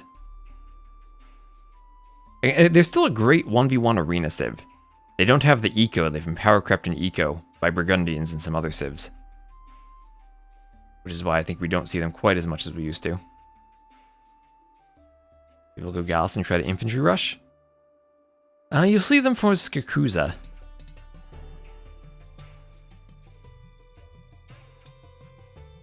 You've seen them a few times on Skukuza.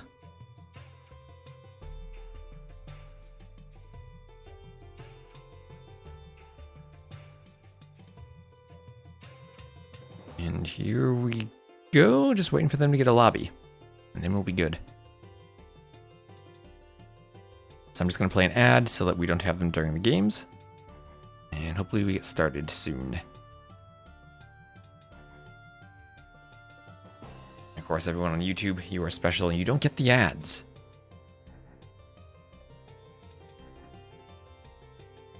Our lovely YouTube chat.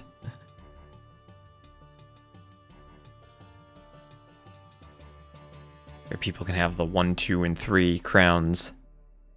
And Rumia has the very special membership icon. I think I can customize those at some point. Maybe I should do that. Still need to combine the chats on the overlay. Somehow.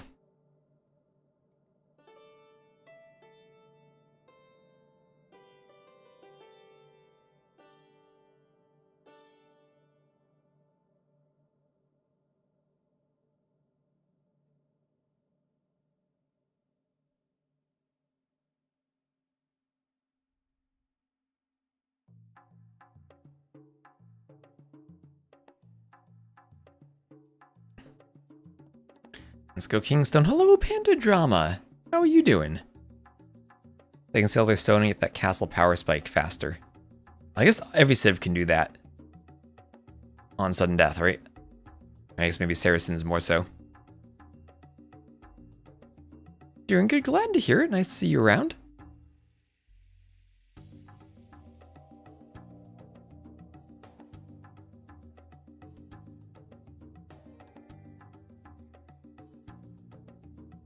Where am I tagged on Discord?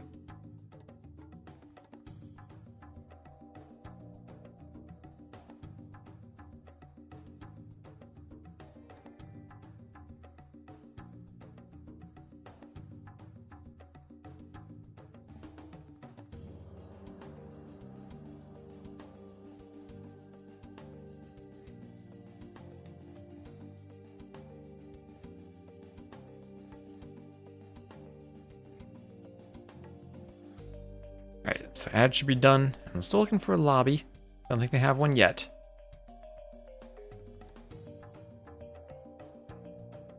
Well, let's see if we can assign the Civ draft then to maps. Probably Japanese for triple tunnel from KingstoNe. We see that he banned the Malay.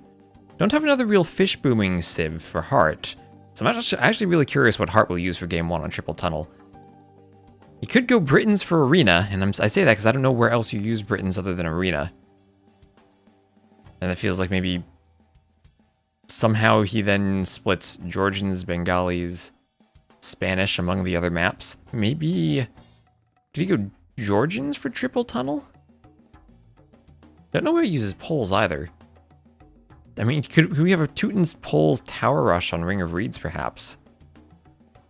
It feels like then Armenians for Skukuza, although I guess Byzantines for skirms could be used there too. Maybe Armenians against Aztecs on Skukuza. Poles for Vils that heal could be interesting for Ring of Reeds. We've seen a ton of Feudal Age Vil fights in the middle.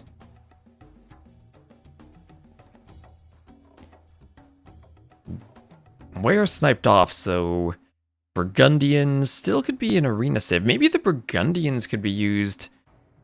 Nah, I mean, KingstoNe is Japanese. He's not going to go Burgundians for the gill nets in the Feudal Age and the fish boom on triple tunnel. He would just go Japanese then.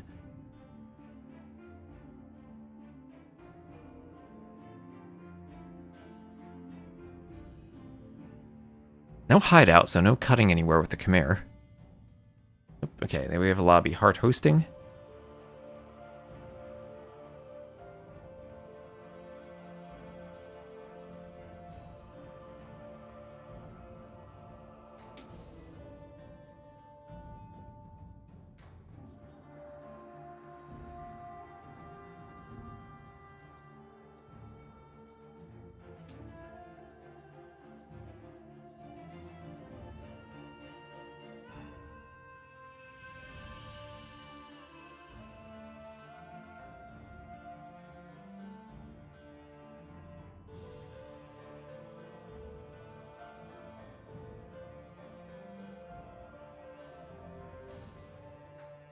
And give me your guesses, chat. What is Hearttt going to pick here for game 1? I imagine it has to be Japanese or KingstoNe.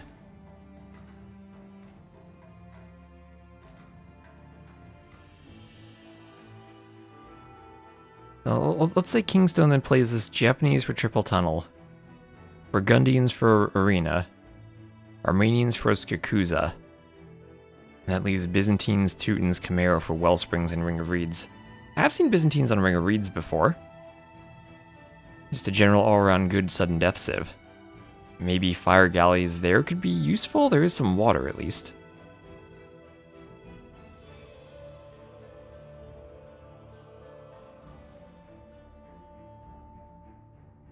And for Hearttt, maybe I think it's Aztecs on Skukuza, Georgians on triple tunnel, Bengalis on arena. Or no, Bengalis on Ring of Reeds, Britons on Arena, and Spanish on Wellsprings? Something like that?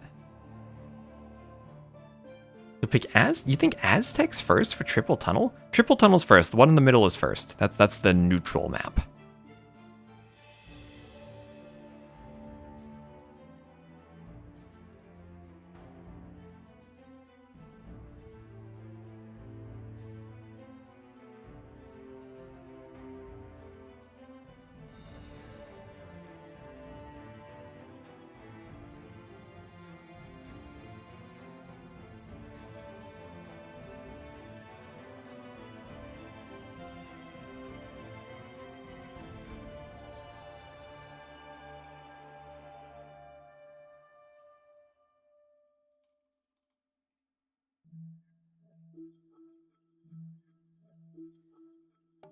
I'm really curious what Heartt's gonna go here.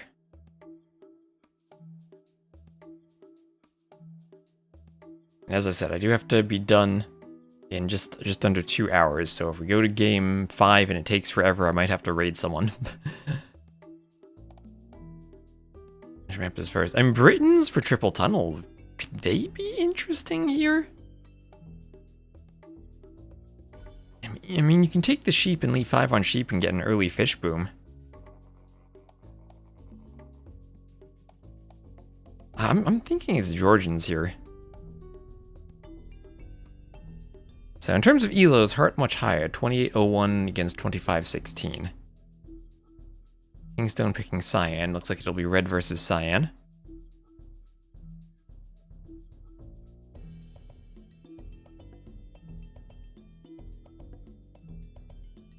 Always appreciate when players pick their colors.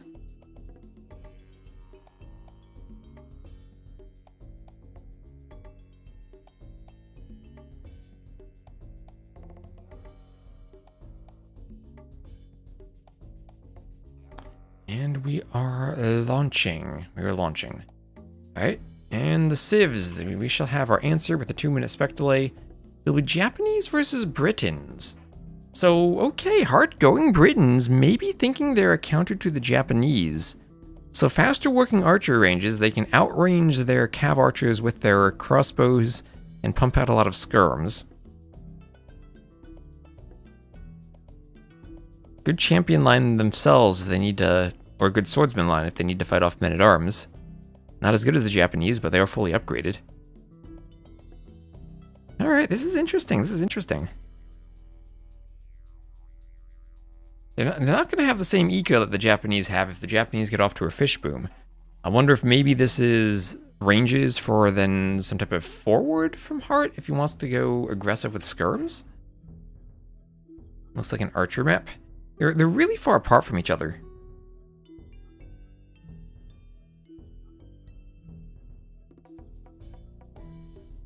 I genuinely have no idea how good Britons are going to be on this map. I don't think I've seen Britons play this map yet.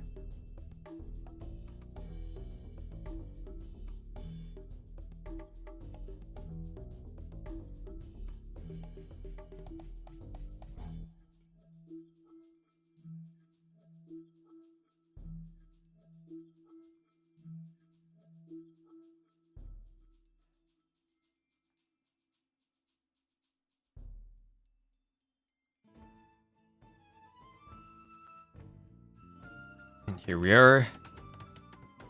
Boom. Welcome everyone to our next round of 16 set. We'll have Hearttt as the Red Britons to the west, and KingstoNe as the Cyan Japanese to the east. The Japanese are picked for their lovely, lovely fish boom on this map. And the Britons from Hearttt, I'm genuinely not sure. Maybe Heartt's just thinking they counter Japanese with their extra range. And we'll have a nice start to the game. You leave 5 on sheep, so you can do the lumber camp early and then go for the dock a Ville early, compared to 6 on sheep. You can avoid needing to lure an early boar because of that. Lots of llamas all hidden about, so that'll be nice for Hearttt. It'll be a Peru versus a Mexico matchup for the players. KingstoNe now a part of Onimaru. And there is 1 boar in each of the side tunnels. No boar in the middle, just on the outsides. Ready. A villager heading there now. Mandatum. No loom, so Hearttt will need to use the scout to block the boar, old school boar luring style, and make sure that the Greater. villager stays safe.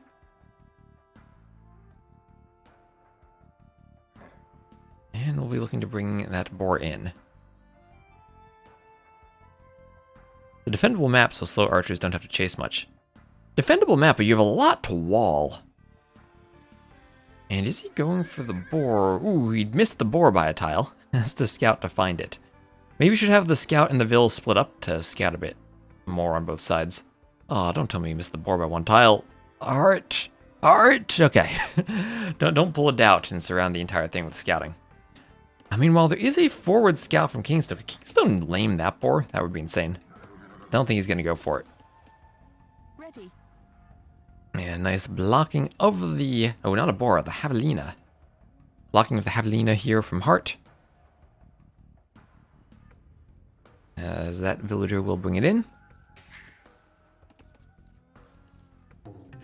I'll have a house up from Hearttt. Mandatum.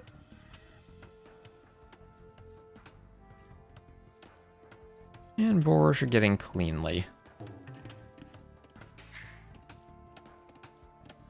Yay. That's a couple more bites out of the Ville.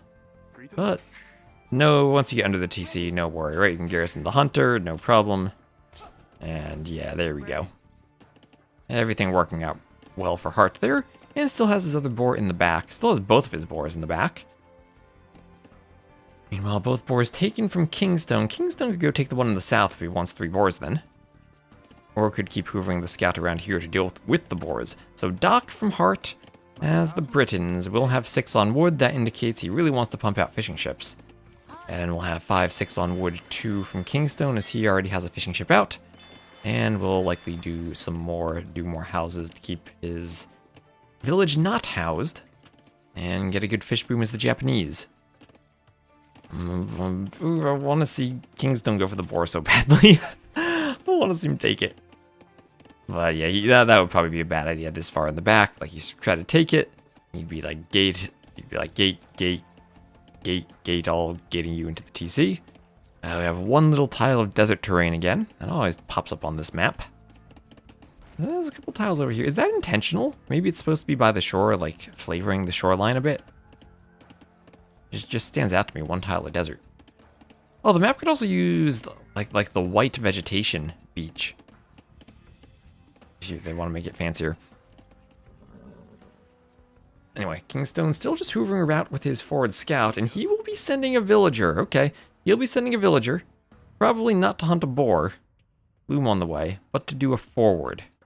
And if he sees how many vills Hearttt has on wood, he's going to know that Hearttt wants to go for a fish boom. And this could potentially be a map where you might want to fast castle, and we'll have Loom on the way from Hearttt. And we'll see what he does with the scout as the vill comes forward. It's not something Heartt's going to scout. His scout's all the way on the other edge of the map. Now the vill will be able to do whatever clandestine forward he wants. Bozzy did not oversaturate this map with predators, it would seem, so the vill has a nice and safe journey forward.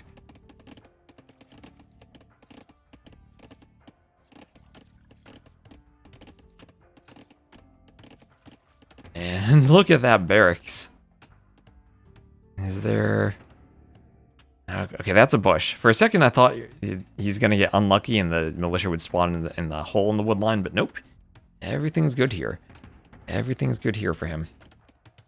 And we'll have Feudal Age on the way from both players. And house coming up here at the front for Hearttt. I would worry, though, if Japanese men-at-arms walk right into this wood line.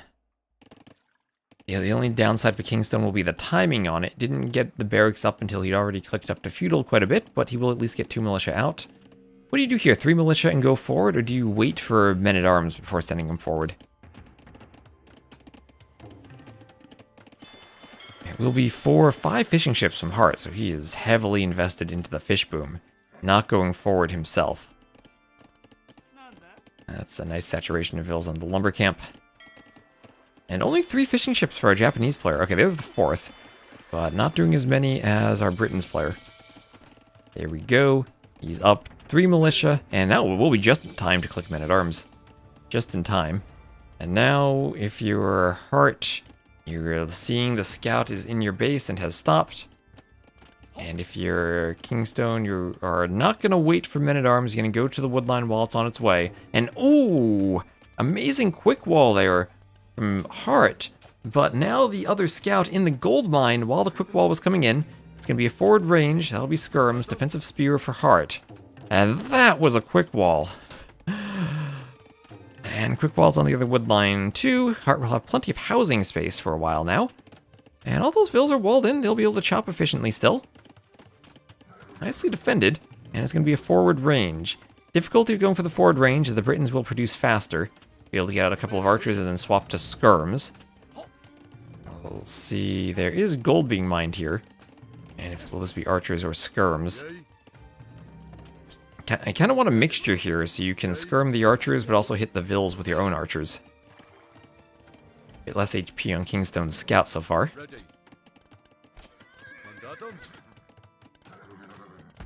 And it will be a tower now on the wood line that will force a defensive tower from Hearttt. This could be a situation where KingstoNe does the good old force Hearttt to build more tower than delete and rebuild the tower to hit the gold. So Hearttt then can't counter tower without mining more stone. There's the skirm. See, oh, he's not actually aware of the tower though, doesn't see it going up. And now he's built his own tower enough that he has to commit to it. Or we'll just abandon it. And he'll say, okay, I forced the tower, that's enough damage, I'll delete that. Okay, deleting the tower. Doesn't have the stone for another one, but could long distance mine 20 stone? That's a very long distance mine though. Delete the palisade, send 2 vills if he wants a tower. And Skirmore, where Hearttt, as the Britons, will have the faster production, 10% faster ranges, and we'll be pumping out the skirms. So we have fletching on the way now from Hearttt.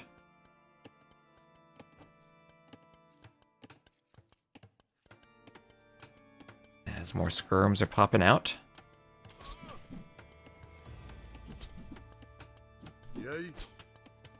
Skirms popping out, trying to pick off the archers. Getting some hits in, archers going down.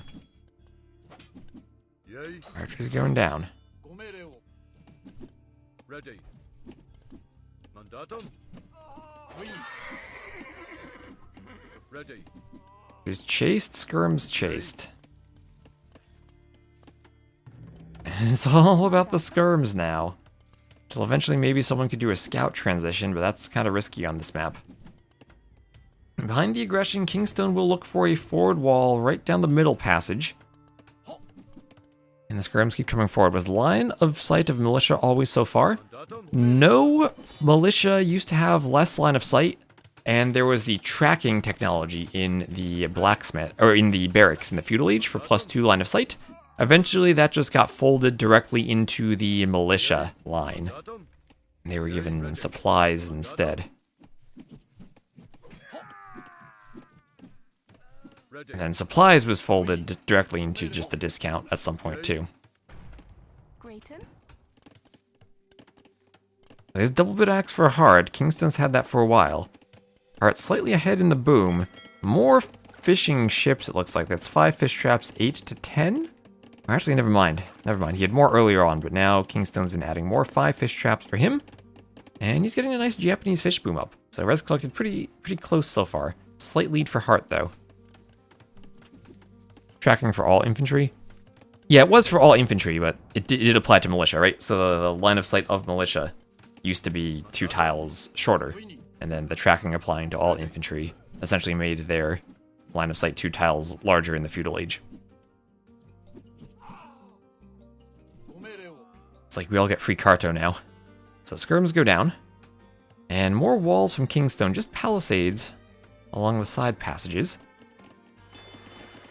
And another dock going up for Hearttt. And hello, Red Cliffy. Oh, there's that carto icon we get for free.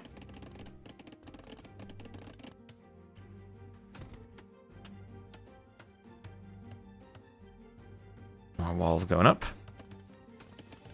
Yay. And now KingstoNe will be walled with a fish boom. Walled with a fish boom, and he's going to hope that his fish boom is better than Heartt's.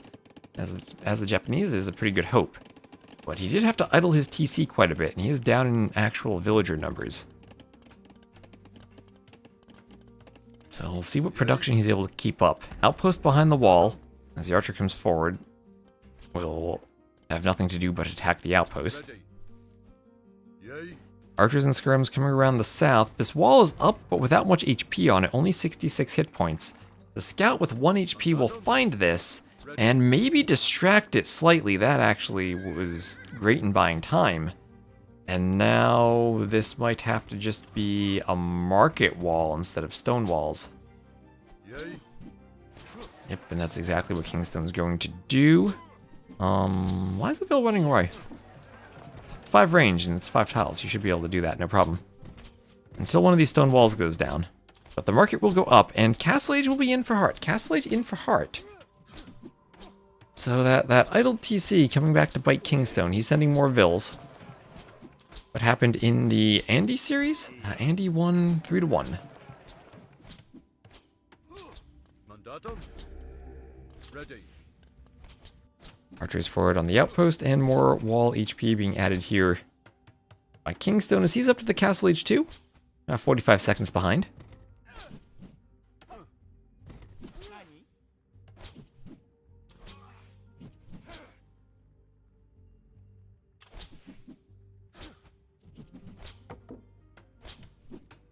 And lumber camp going up for KingstoNe. Yay.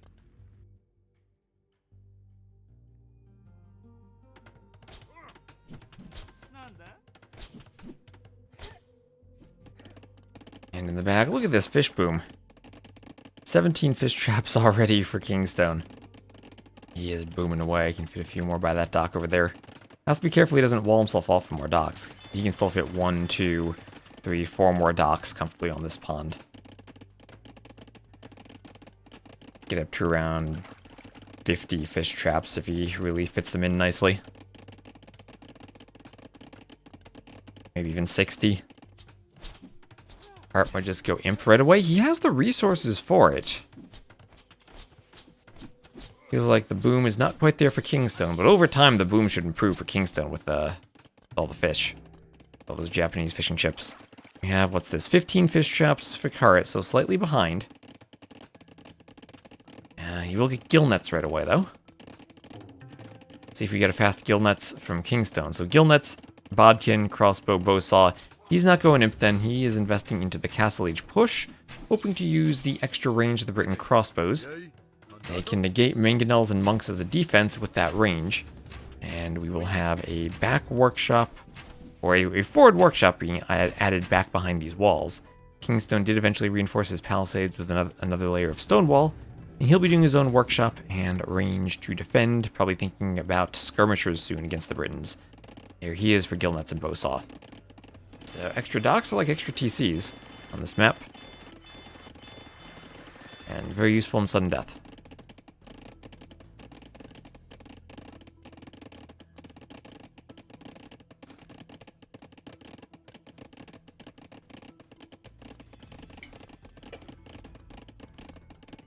Let me stay hydrated while looking at the water.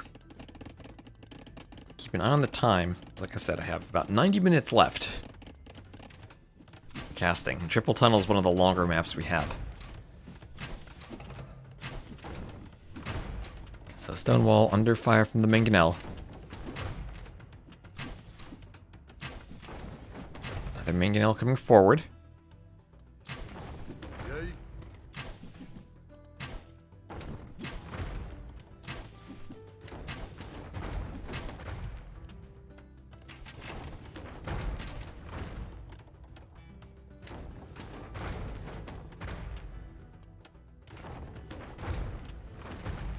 As long as the mangonel defense doesn't work, it's doable. No point dwelling on Kingstone's walls forever. Okay, mangonel defense, again, hard against Britons. Once that marker goes down, crossbows and mangonels will have much more room to micro here. 8 range in the crossbows, so they do outrange the mangonels. University for Kingstone getting ready to go up, and then the best unit in the game, oh, not getting ready to go up, he is up. Best unit in the game, double range skirmisher production. What's Kingstone's other building? Does he have a monastery somewhere? What's the second Castle Age building? How is he up? Must have a monastery somewhere. Oh, there he goes, in the middle. There you go, right in the middle. Monk holding the relic. Admires the relic before placing it in the monastery. Staring through it, thinking how good it would be to fish boom in this little pond.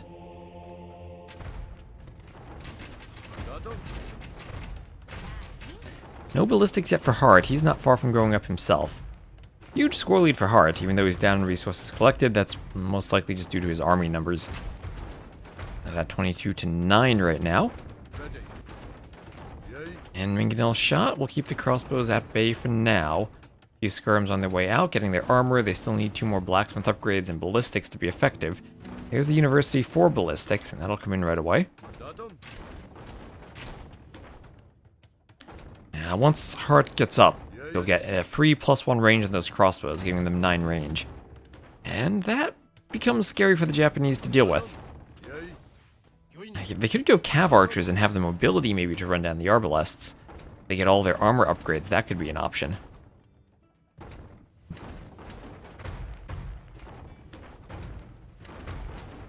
Feels like Hearttt just wants to bide his time.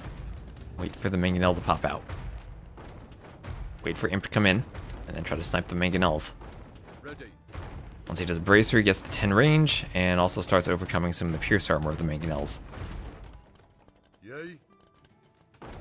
You get imp every upgrade for the attack of the arbalest line. Gives you 1 extra damage to the mangonel.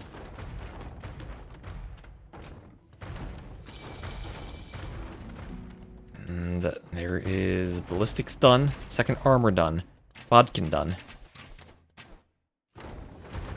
KingstoNe just wondering how he can take the fight. But Ballistic's on the way for Hearttt. He is towards Imp. So Imp is there, Bracer and Two-Man Saw on the way. Same thing, Bracer for Skirms makes them outrange the Mangonels, so fairly effective in the fight then. Hoping for a KingstoNe Catapuruto Trub Rush Masterpiece. Honestly, what's there to stop that? Imagine that Catapuruto 6 Trebs. If he could then Onager cut and go for Trebs at the TC, he's going to get in a lot faster. I mean, KingstoNe is fairly well defended down here. With the workshops, there's chemistry on the way for him. I think he will need the final armor upgrade. But there is Onager. Onager for Hearttt to deal with the Skirms. And maybe KingstoNe could use Monks to defend this. Although that is hard against Britons. He might be onto something with the Catapuruto Trebs, though. There is Onager also for KingstoNe, but Onager against Britons, that does not feel good. Does not feel good at all. But I think that's the way to go. Onager cut. How many Trebs do you need? Maybe you can get away with 4 Trebs. Onager cut. Push with Trebs down the middle. And that might be what he's doing. Yeah, the Mangonel's over here. I think you're onto something. I think you're onto something with this Onager cut. There's Guard Tower. Remember, he does have Yasama Towers, and that will help to slow down the Mangonel push. He needs to get the towers up, though. He's thinking that one's not going to work. Maybe closer to the TC. Might also need Vils to defend the TC. Problem is, ooh, there's his gold, and he's going to be running out of gold soon. Vils have to come back. He's doing a defensive castle of his own right in front of his TC. Now, Hearttt doing a castle forward. And the problem with that is it's not going to stop Trebs. Trebs don't care about castle fire. And hello, General Octo. Yes. I'll sprinkle in the webcam now and then. Mandatum. Manager's going for the workshop. Ready. Everyone was complimenting my haircut, so I figured I might as well keep using it. Skirm's gonna go for the Onager.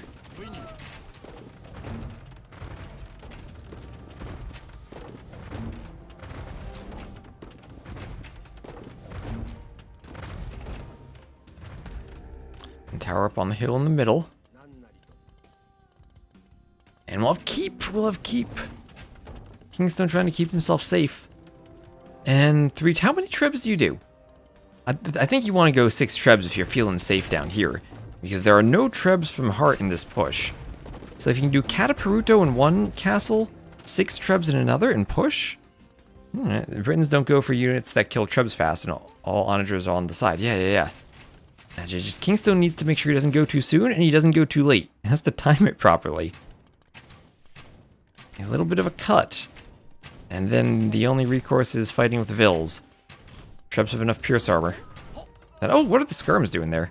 Oh, KingstoNe must have selected all buildings and ungarrisoned the Skirms and had Skirms over there.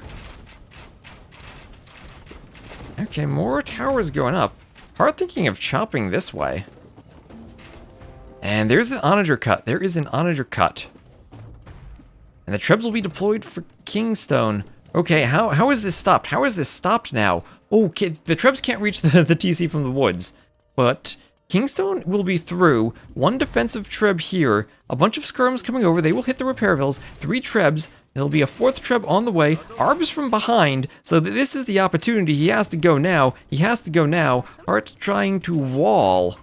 Oh, you can't wall out Trebs. Can't quite hit the TC. Onager to deal with the defensive Treb. Defensive Onager on the way. That's the scary thing. Will it be cleared? It will. It will be cleared. Another Onager on the other side, though. And KingstoNe needs good Onager micro here. Needs a kill. It loses the Onager to the Treb. Loses the Onager to the Treb. There's 1 volley. A 2nd volley on the way. Repair Vils coming. The TC down to 200 HP, but the Trebs go down. The Trebs all go down. The Onager saves Hearttt. The Onager saves him. Do we have Warwolf? No Warwolf for Hearttt. Oh, that was so close. 200 HP. That almost worked. Heartt's pulling back now. Pulling back. There's another Treb. Oh, that Onager came out just in time.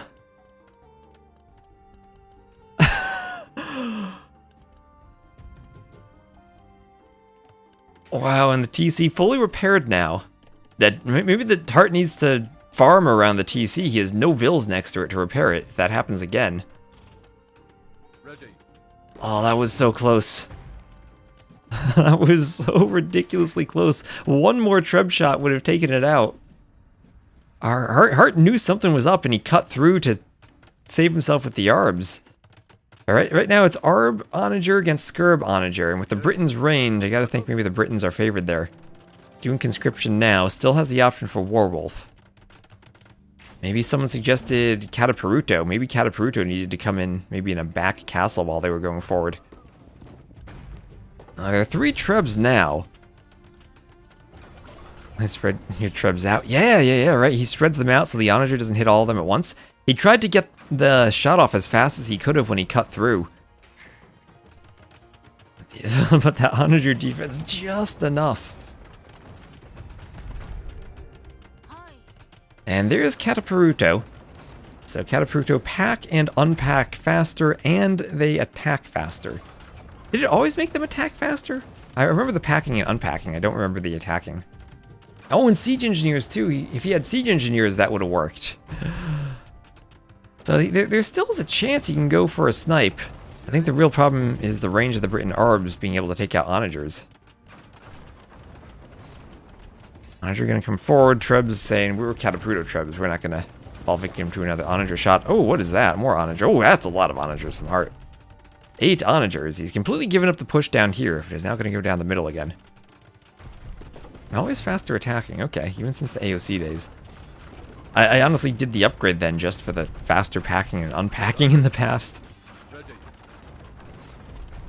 Okay, ooh, the Briton Trebs. They're not the ones that usually lose the Treb fight. But one goes down. Onager is there. Can it get a shot off? That was a good Onager shot. Lots of Onagers going down. Treb's gonna pack and run. Treb's still going for the keeps. KingstoNe doing his best to keep them alive, but that one will fall. Has another Onager of his own. In terms of vills, he's down by 20 vills. 70 vills to 51. 23 fishing ships to 23. But at least he has the better fishing ships. Has neglected adding some in, though. As they both are at about the same number. Feels like Hearttt should have this now. We need Yusama. We could use Yusama. Is there a way still? Is there a way still? I mean, outposts are over there.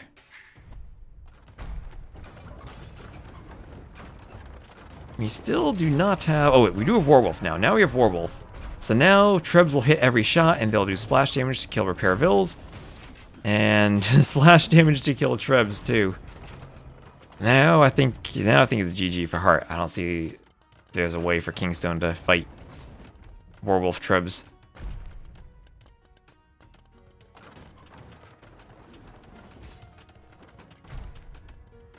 He's just gonna try to shoot and dodge. We'll get another Onager. So many Onagers defending, and again, the TC is repaired fully. And Hearttt does have masonry. He needs to do architecture for more TC HP, perhaps. I mean, I guess he could still try to sneak from the side, but there is good vision everywhere. From Hearttt, he even has outposts up here.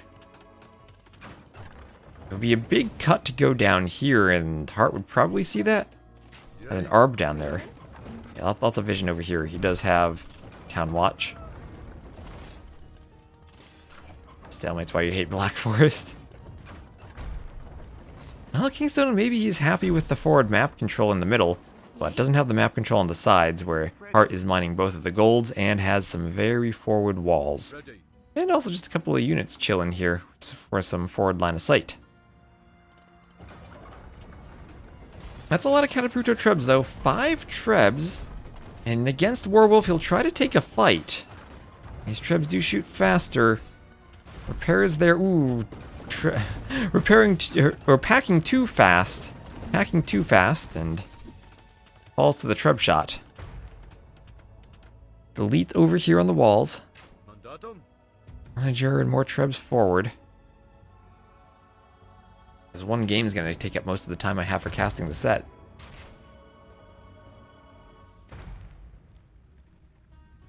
Skirms on their way back.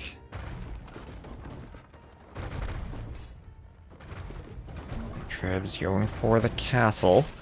Going for the castle now.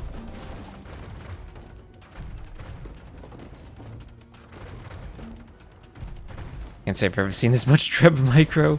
That's 7 Trebs. 7 Trebs. Yeoman on the way for more range on the Arbs. That'll make the outages even less effective. And I think this is just a slow burn now. KingstoNe will lose the relics, and the Britain Trebs will dominate this. Another forward castle on the hill from Hearttt. And unless there's perhaps another sneak, I think this is about it. So, keeps on the hill, protecting the only entrance to KingstoNe's town. But even such a poetic defense might not be enough against this Britain's push. Keeps, they do have their range. Do they have HP upgrades? No, they don't have masonry yet. Don't have murder holes. Don't have arrow slits. Don't have treadmill crane. They do have, and they don't have Yasama. So KingstoNe could do a lot of upgrades on his towers. I'm sure he's just microing the Trebs so much. He's not paying attention to the upgrades. And we see how inaccurate the Trebs are compared to these Warwolf Trebs that are going to destroy everything. KingstoNe, he has to pack and unpack and micro. And fall back. Maybe he needs onagers in that workshop just for trying to snipe Trebs. He is floating a lot of resources. He was so close. So close. That snipe. And both are really... They have tiny ecos, but they're floating a lot of resources because they need to micro so much. Should make Cav? I don't know, that probably still dies to Britain Herbs. Anything going on in the tunnel down here? Oh, a couple onagers and 3 Trebs. And a bunch of Vills, so KingstoNe going to YOLO forward down that tunnel while repairing towers over here, using the market feverishly. And wait a minute. Hearttt has not noticed. Okay, now he's noticed. One Treb forward. Hearttt has a light cav. Oh, Heartt's making cav. Sending everything down here. Onager push up the middle. He needs to micro in 2 spots. Light cav are going to slaughter all of these villagers. And this'll be it for KingstoNe. There we go. Tried something, didn't work out. Outpost there for Hearttt. And there we go. GG. Hearttt takes game number 1. Up 1-0. Oh, KingstoNe was so close that game. He was so close. If he spreads the Trebs out, like you said, he can get off one more volley, at least with 2 Trebs, and he's probably winning then? Oh, that was close. Britain's, I guess, great civ pick from Hearttt then. Army composition to deal with the Japanese in the late game. Especially on this 1 TC eco. So, a last-ditch forward cattle from KingstoNe. But scouted easily.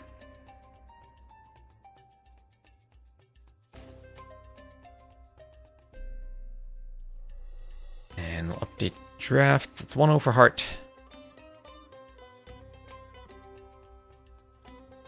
Take a win, and then that'll be a win for the Britons and a loss for the Japanese.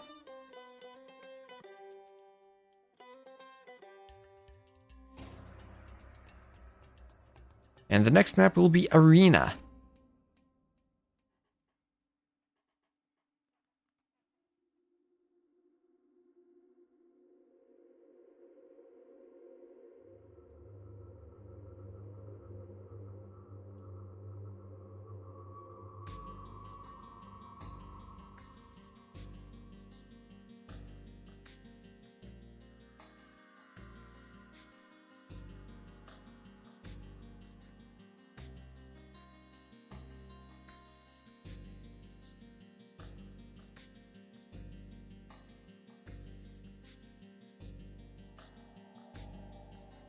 It will be Arena. One more Treb or unique tech pack unpack quickly, or siege engineers, or lots of one more things that could have happened there. All right, lots of one thing happens differently, and he'd win the game, but that's the fun of sudden death. That's the fun. The margins can be razor thin.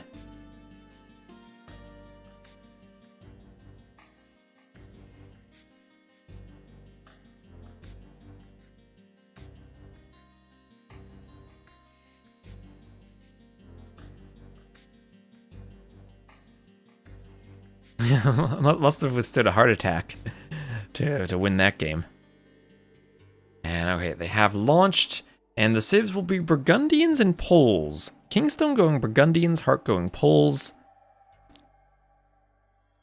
Matchup where we could see a tower rush from the Poles, potentially. Although we still do have that bug where that's not been fixed yet. Where I hope Hearttt knows about it, but he has to make sure it's only the Malevilles mining the stone. That has not been fixed yet. The underdog with creativity can still win, and we've seen that. We've had so many upsets so far.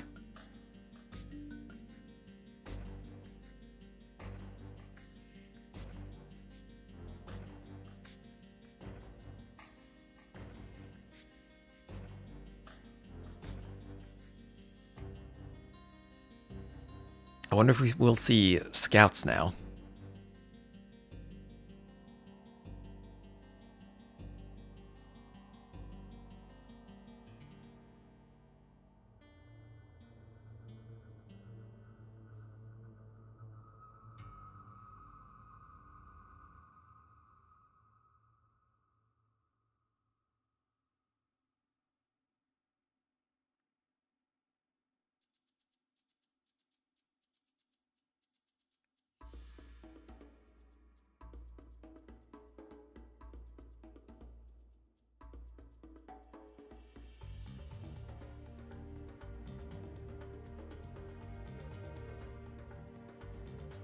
And Spectral Age just about over. And oh, KingstoNe didn't pick a color. Should I put him back in the cyan? I think I should.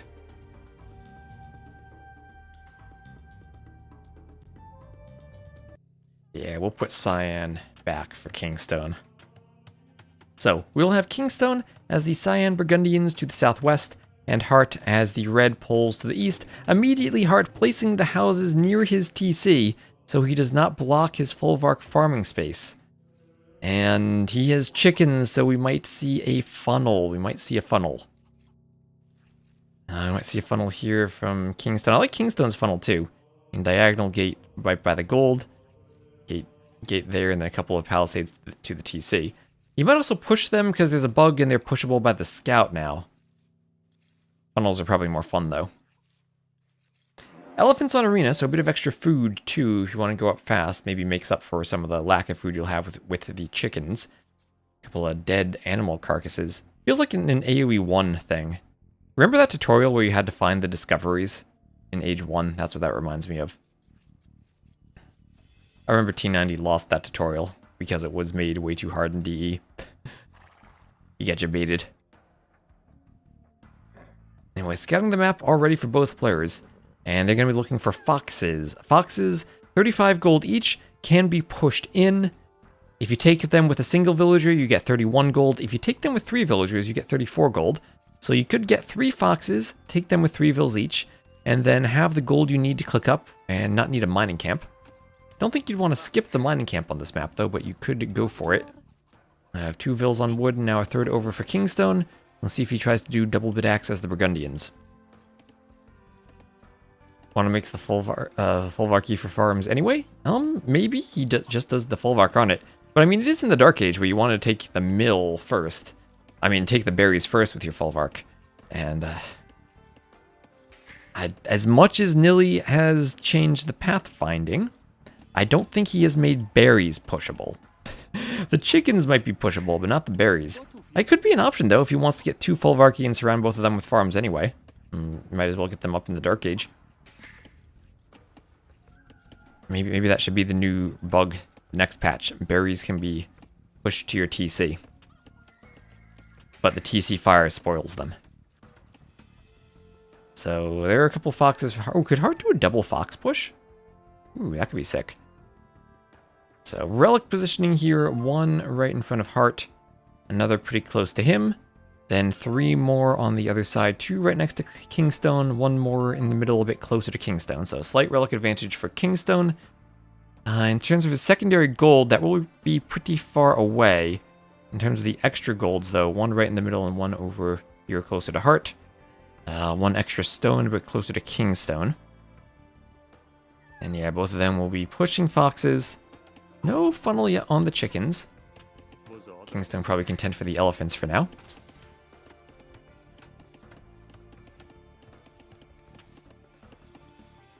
And yeah, it will indeed be a Folvark on the chickens. So we might see a second Folvark on the berries at some point. I guess to be fair, you're not going to spend your wood on TCs, so spending on the second Folvark could be a good investment. I wonder with the chickens and the berries if he would try to delay farms until horse collar, or if he needs to do Dark Age farms anyway. Normally I think you would, but maybe with the elephants you might not have to. You get an extra 120 food from both the elephants, modulo a bit of decay. There's a fox from KingstoNe. That'll be the first fox pushed in of the game. Oh, and there is the funnel. There is the funnel. So 9 HP on that gate. 7 on this one, and then a couple of palisades to funnel the chickens in. And they don't need to be pushed, they'll just walk themselves naturally. Scout can help hurry them along, but I don't... Oh, no, KingstoNe. I've watched KingstoNe push chickens a lot, and I think he needs to learn this. Your scout cannot push chickens from one side of the gate to the other. They only move half a tile when you push him with the scout. He's slowing down the chickens because he's disrupting their random walks now. Oh, look, this chicken's trying to run off the edge of the map. Hello there, chicken. Oh gosh, he's got 3 chickens running off the edge of the map. I don't think they reset. I think they just keep running there. KingstoNe, what are you doing? Oh, you had it. You didn't need to bring the scout. You just made it worse. KingstoNe, no. Oh, self-defeating chicken push. The anti-funnel. They're running off. They're running off the edge of the map. This is a sudden disaster. This is a chicken disaster, yes. Oh no, again, he can't push it in. See, this one, it's just walking. It's fine. Gonna do a mining camp on the gold. Oh, look at him go. Oh, I got 3 chickens all trying to escape. Even if he deletes the gate, I don't think they turn around. I think they just stay there now. Permanently. 1 more chicken walking to the TC. And mill them. I mean, he could have killed them and built the mining camp with the vills to drop off the food, too. Oh, I feel like I'm gonna have to message KingstoNe after this set and tell him how to push the chickens properly. See, that's the gate he would have needed at the start, because then there's a diagonal he could use. Okay, he's using the house foundations now to unstuck the chickens. Oh no, that one's still stuck. Okay. Oh, nope. Nope. They're running off the edge again. They won't go to the TC.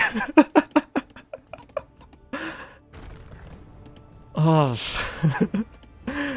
This is the patch of the pushable too. There's the mill. He's given up. Oh, sad KingstoNe. Oh no. Someone's got to clip that for us. That is amazing.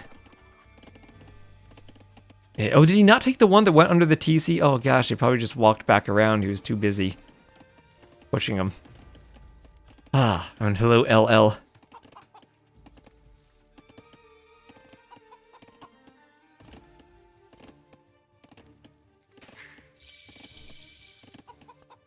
This is one sad day for the KingstoNe chicken pushing. So that one he got to the TC. Now he's up to feudal. Maybe a bit short on food for fast castling, honestly. As the barracks will do the market, a bit short on wood for doing the stable. Probably needed to go up 1 more vill in the Dark Age. This might be a 3 or 4 vill feudal from KingstoNe. There's the stable, and this has been a disaster so far. A disaster of his own making. All he needed was a diagonal gate. He could push the chickens.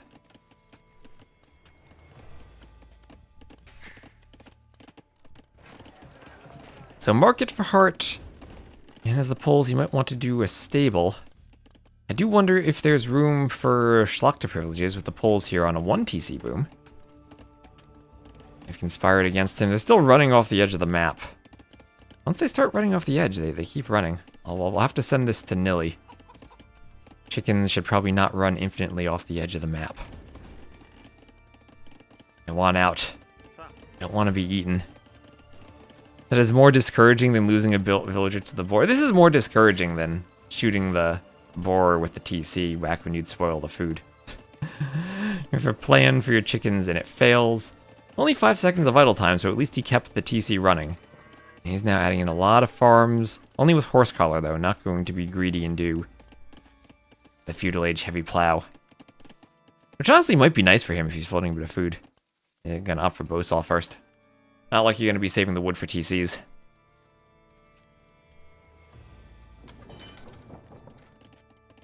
Oh man. Oh, that was beautiful. Some more houses going up by the market. I hope, as much as maybe they should patch the chicken pushing, I hope they don't patch the funneling. This legit is what makes chickens fun. The funneling. So scouts out and about for Hearttt. KingstoNe will see that with his scout. He has a spear forward, more spears for Hearttt too. There'll be good old arena fighting for relics gameplay. Flemish militia. Not spears, Flemish militia. I think those are weaker than spears against scouts though. I mean, I guess better fighting the other spears. But the attack bonus is much less. It is plus 15 for the spear against Cav, and only plus 7 for the Flemish militia in the Castle Age. So I guess it will still win against the scouts. Probably wants to pick off the spear more than anything, though. It's a hit. I mean, it does decently, it seems. I think, yeah, what was that? Plus 5 in feudal, plus 7 in castle, so it changes with the age. They can't fly like the eagles, no.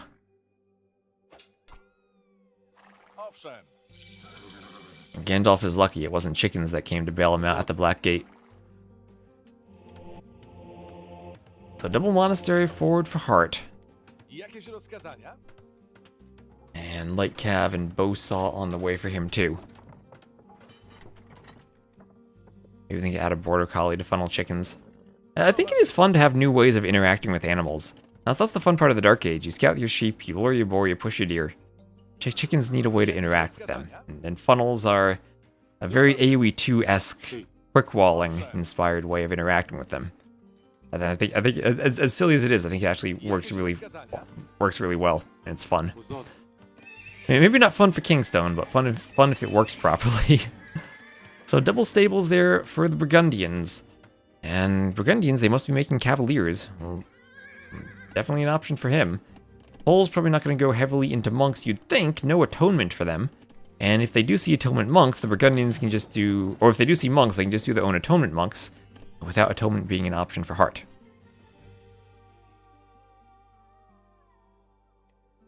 What we really need are just turtle ships all the way down on the edge.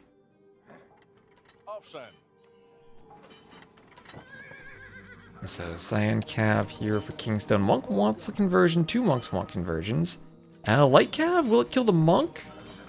Gets 1 monk, gets both of them. Okay, that was some weird pathing, but it worked. It worked for KingstoNe and gets both the monks. And he'll also see the double monasteries. Most importantly, he'll see double monasteries.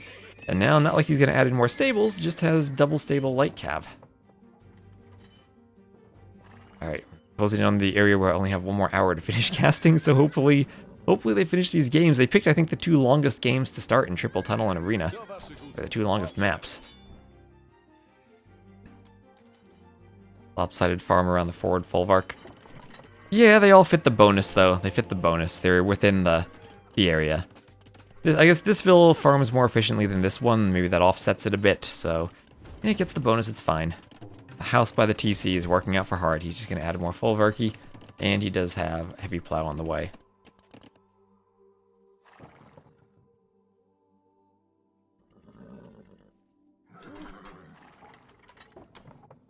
Jakieś rozkazania?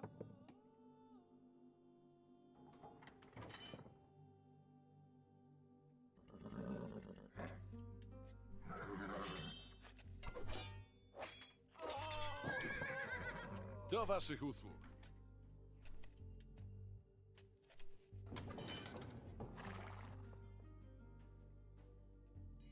And handcart on the way for KingstoNe.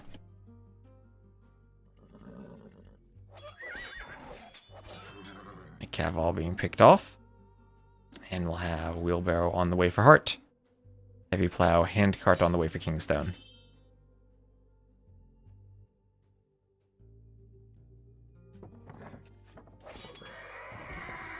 Hearttt getting a snipe on the cav. Hearttt also up by 5 vills. I guess the wheelbarrow handcart make up for the 5 vills though. Wheelbarrow just coming in for Hearttt now. KingstoNe, great job sniping off the monks and using the light cav. No bloodlines though, so if Hearttt were to go bloodlines, which he has, he could try to take a big fight. No forging for him. And res collected still really close. But being close is probably an advantage for the Poles, as they'll have the Folvark farms going forward. More monks going down. KingstoNe doing a great job of sniping off all the monks. Amazing job of sniping all the monks.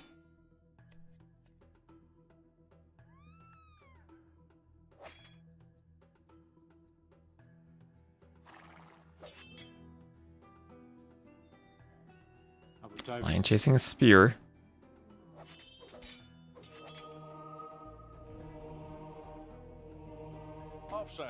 Monk wants conversions.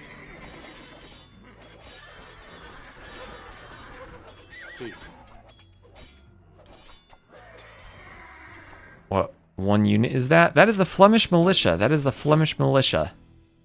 Which is now trainable from the barracks. And is not just pushed from the button. So scalebarding armor on the way for KingstoNe.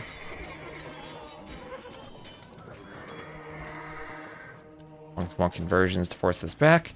So 2 relics to 1 in favor of KingstoNe so far. 2 more out in the middle of the map. He's going to grab 1 right now. Going to grab both right now. Hearttt 9 light cav still, so he could still snipe monks. This isn't over yet.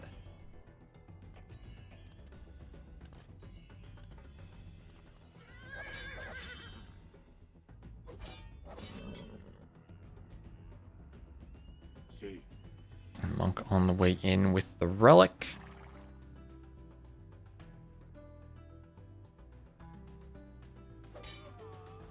And the cav picked the monk. Down he goes.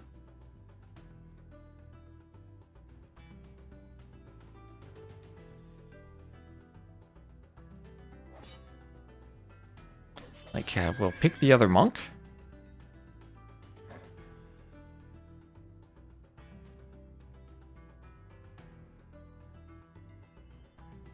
And right up to the north, big light cav fight here.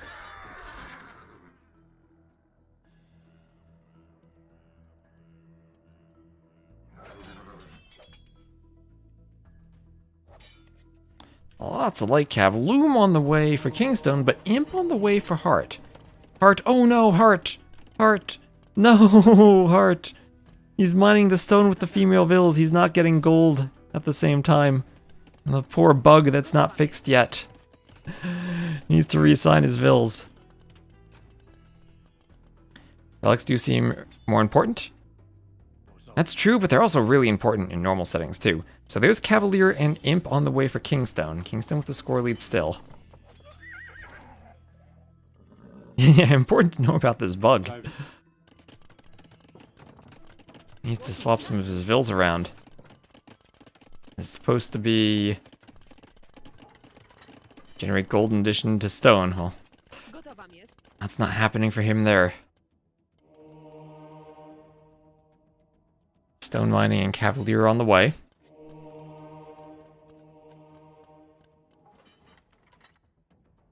And relic picked up. So 3 relics. KingstoNe trying to make it 4. Trying to use his offensive line to protect the quarterback. Monk wants a conversion. Might want to swap targets. Now picks the relic up. Going to make more progress. Cavaliers are out to fight the light cav. How good is the Flemish militia compared to alternatives? Doesn't have as much of an attack bonus against cav as a spear, but as a general purpose unit is somewhat stronger. I'm not actually sure when it's good or not to make them myself. I haven't really seen enough of them to get a good opinion of them.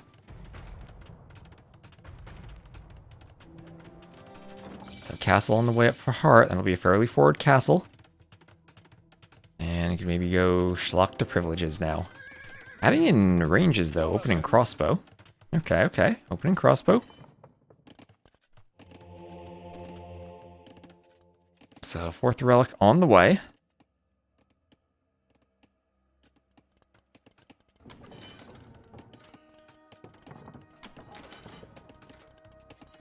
And imp then on the way for KingstoNe.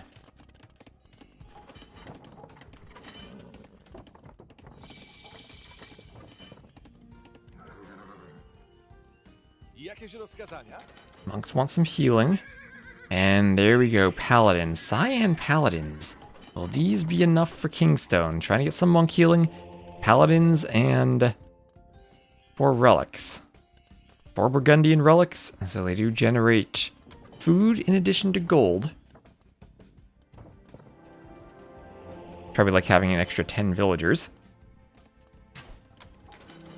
And castle forward for KingstoNe. Kind of defensive. Will defend his back gold and stone. Won't defend his TC. Remember, this is sudden death. This is sudden death. And 4 Trebs and 2 Petards could just win the game for Hearttt if he goes for the TC, because the castle is out here and not here. And all Hearttt needs to do is get the army distracted, and then suddenly it could be a disaster for KingstoNe. And I think Hearttt is planning that. He's got the Trebs on the way. I think he might try something sneaky here. He's going for crossbow, and crossbow will stop re-walling.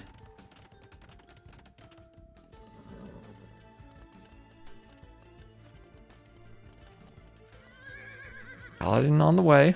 Just about done. Yeah, he sent the crossbow forward. He's scouting. He's thinking about it. He sees there's nothing behind it. Do you do 3 Trebs or 4? It's all about the timing. He might not have time for 4. He's doing chemistry. Remember, he does not have Halb as the poles. So if he wants to go, he needs to use the light cav and distract him, like, now. There's Loom. Almost has the stone for another castle if he wanted to castle drop behind this. He's got 1 shot. There's Treb number 4. Some Paladins on the inside. I think... Oh, he's going for Treb number 5. Remember, 6 Trebs, 1 shot at TC. 5 Trebs, I don't think you can repair against 2 volleys of 5 Trebs. Unless you really absorb Treb shots with your Vills. Here's Blast Furnace. These are going to be fully upgraded Sands Bloodlines for KingstoNe as he gets the Paladins rolling.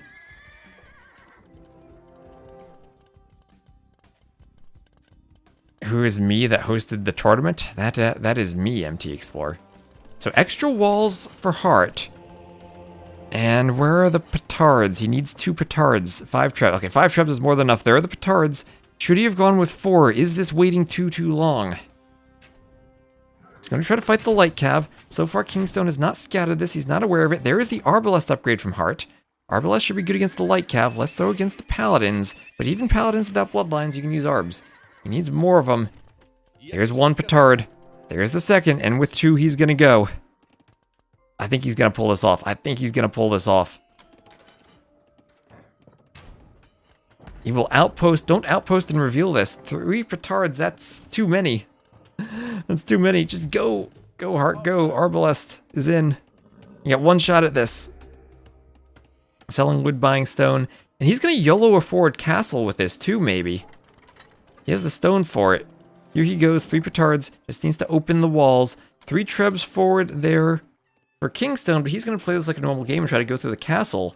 Lots of light cav, lots of Arbs. I think overall, though, the army here for KingstoNe is going to win if they fight. Arb's going to have to use the castle here. 3 Petards and a 6th Trebuchet. And he can't let the Paladins spot the Trebs. He can't let the Paladins spot this. And the problem is he doesn't have the Petards forward. If the Paladins see the Petards, then this is going to be stopped. Hearttt waited too long. Hearttt waited too long. There they go. He pulled the Draken and waited too long. And the Petards are going down. This was so close to working. And he's through the wall. I mean, there is a universe where these Vills wall themselves in and build a castle here. But the Trebs are not going to make it. And there's the GG, and KingstoNe ties it 1-1. That almost worked. At the same time, his TC was going down to Paladins that ran in. 2 Petards and 4 Trebs might have done it. 5 Trebs and 3 Petards was too many. Sounds a good bait with 20 Vills north. Yeah, he needed to go for the Deduzu strategy. Send like 20 Vills in this direction. Let the Paladins spot them, and really just Trebs and Petards down here. Well, that was a close one, but didn't work out for him. Waited just a bit too long. Didn't have enough military to defend it.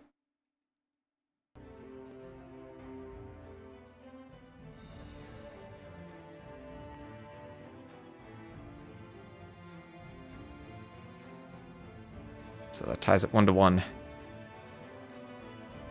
Puts me in doubt for being able to cast 3 games in 50 minutes. So I might just cast 1 more than have to raid. That's a loss for the Poles and a win for the Burgundians.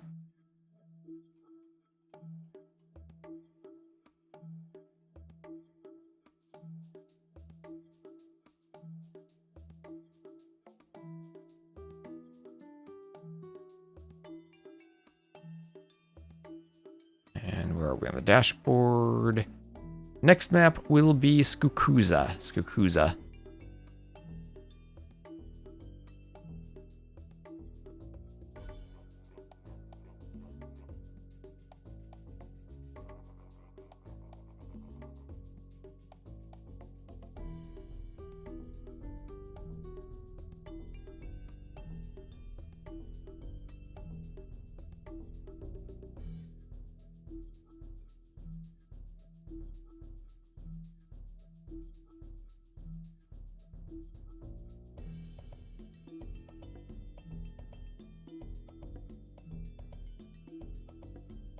Alright, and this will, in all likelihood, be the last game I have time to cast.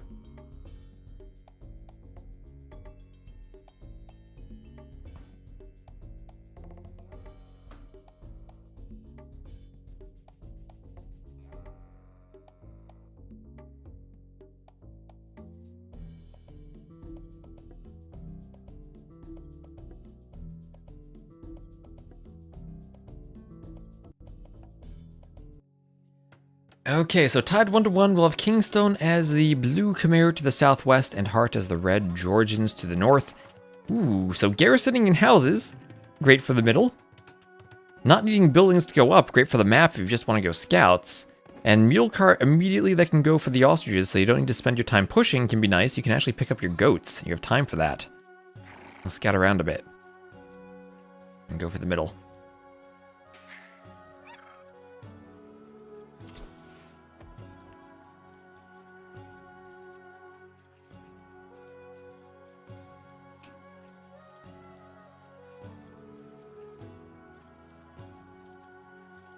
I need to get like some Visine or something when I cast for a while. Keep my eyes not too dry. So more ostriches just gonna be pushed. Now Skukuza has, this is a map by Young Panda, has an abundance of hunt in the middle. Zebras and ostriches. Both players will be pushing them into their TCs. The Khmer can even chop stragglers, go for a barracks, and thinking about skipping the lumber camp maybe, if they wanted to drush. Or they could even just YOLO up with everyone on food and go straight for a stable with the straggler. Not even need a lumber camp. That sounds scary, but could maybe work.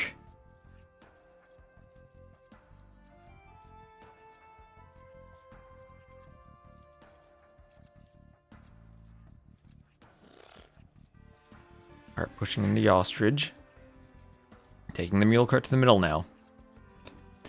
No one looks to be drushing.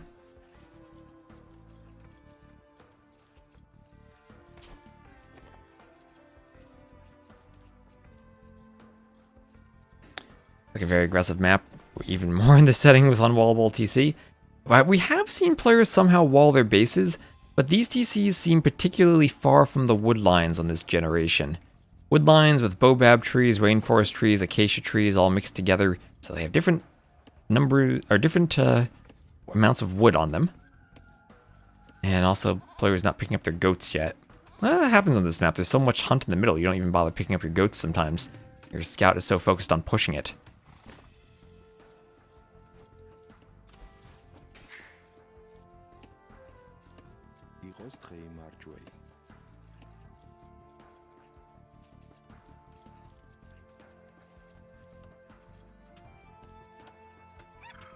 Our ostrich is being pushed in.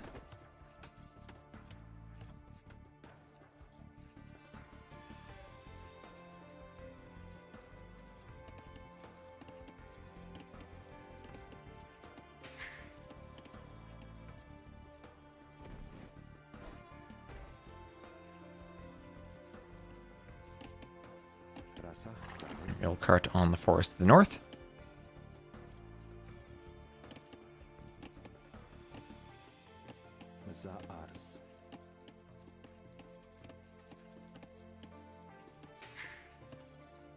Bills from KingstoNe heading to the back wood line here. And Feudal Age on the way now for KingstoNe. I can think of when I see Georgians are the amazing Svan Towers, but I fear it may never reach that stage. I don't think it will quite reach the Svan Tower stage on this map. I share your concerns about that aspect of gameplay for Sudden Death Skukuza. If it does, it's going to be the longest Skukuza game we've ever had. So it'll be feudal for both as the ostriches are pushed in.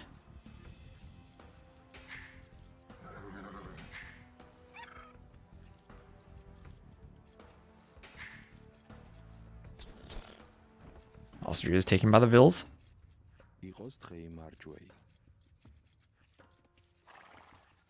And Zebra taking out the TC.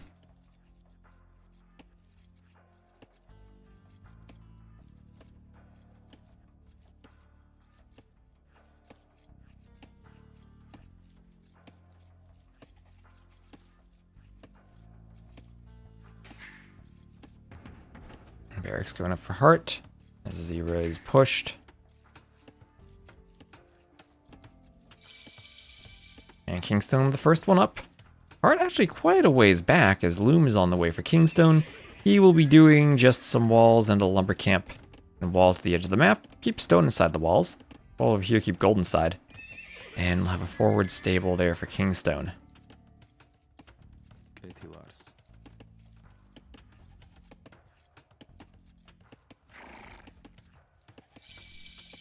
And Loom on the way also for Hearttt.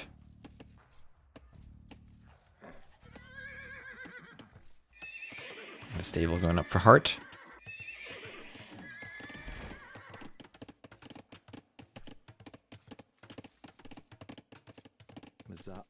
And you don't often see the mill on the berries, especially with the mule cart in the middle. But I guess it does give you another way to keep yourself safe.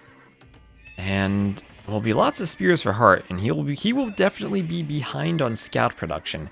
We've seen KingstoNe do some great things with scout raids on this map before. Saw him do that double workshop push against the toe in the previous round. This is where Heartt's going to use the spear to defend the outlying Vils, and then have to rely on quick walls for the Vils back here.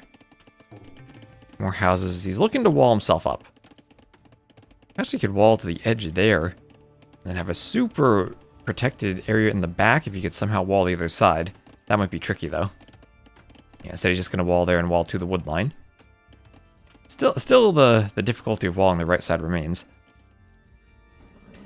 So 4 scouts to 3, but 4 spears out for Hearttt. That's the difficulty of playing Khmer. You don't have the spears. You don't have the spear numbers.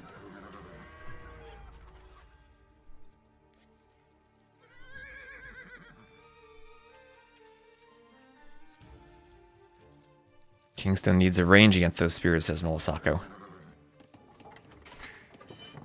Hard to get the wood to add in the range sometimes as the Khmer if you're just trying to go scouts. Maybe instead of the spears, his plan is just avoid fighting. But that means he's not going to have any of the hunt in the middle. Oh, Hearttt may be afraid of the middle, though? Ooh, he's afraid of the middle. He's going to stop taking the hunt there. Maybe a bit overly cautious. If he could have just defended with the spears. But KingstoNe will have his lumber camp walled fully. And the scouts will not immediately have a path in. Spear will poke at the palisade. And a blacksmith going up for KingstoNe. And scout on the way for KingstoNe as well.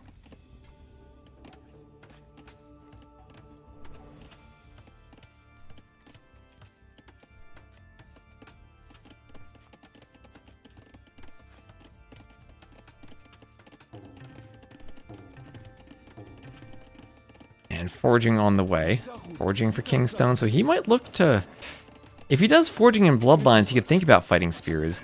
I mean, if he picks them one at a time, he can go for it. And avoids these ones, gets one poke. Okay, picks off 2 spears one at a time, but without any upgrades on the scouts. That makes it a bit more difficult. I'll try to avoid more pokes. There's a lot of scouts for Hearttt now, trying to cut him off.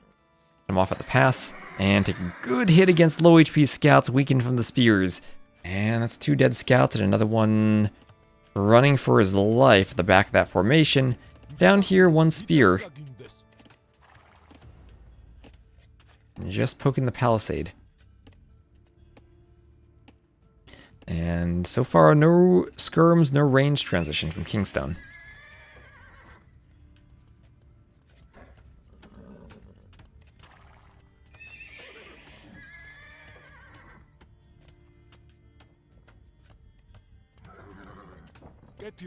And that's Seville heading to the gold, that house. Diagonally built. We'll go up. Scouts will go towards the mining camp. No spears to deter the scouts. And KingstoNe will keep running around up here in the north.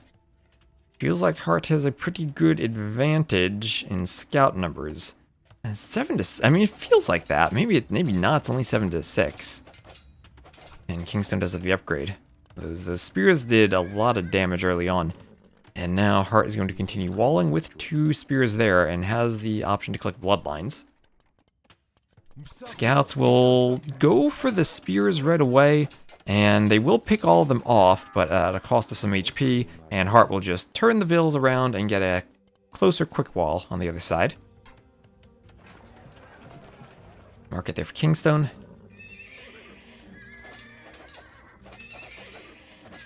Spear wants to poke the vill. And now Hearttt up by 2 vills. Feels like he's in a good spot economically. And the Khmer farms will be a good feudal boost, but then fortified churches will come for Hearttt in the next stage. And both players looking like they're starting to think about clicking up. There's a dead vill for KingstoNe. Getting the wood upgrade hurts for Hearttt. That is true. No wood upgrade for him. That will hurt. And Castle Age clicked first for KingstoNe, and that probably explains why, even with the feeling that KingstoNe suffered more harassment, the res collected is so close, only a slight lead for Hearttt. He's gonna go for another vill. Yep, that's what you do. When you attack a vill, the vill flees opposite the direction from which you attack it, so you try to get between it and the TC. 1, to make it run away, and 2, to block the pathing and make it harder to get back. And he's gonna go for that. Oh no, there's a house there. Khmer vills, they can hop in the houses. Yeah, and KingstoNe, an entire minute of idle time. He will trade that for a faster up timing, but an entire minute of idle time indeed. As Hearttt just needs to recognize he needs that wood upgrade after he clicks. It's going to be a much faster up timing. And he's going to have 2 vills forward. He's going to try to do the same thing he did against the toe with 2 forward workshops and just YOLO pikemen maybe. As he's adding spears now. Alright, adding spears. Oh, don't let the scouts in. Oh, the vill going to chop around the back of the lumber camp. That gate needs to be locked. If Hearttt noticed that, he'd wait for the vill to chop a tree and then run back in, but probably a bit too long to wait for that, as a couple of scouts from KingstoNe coming over. There's that vill going.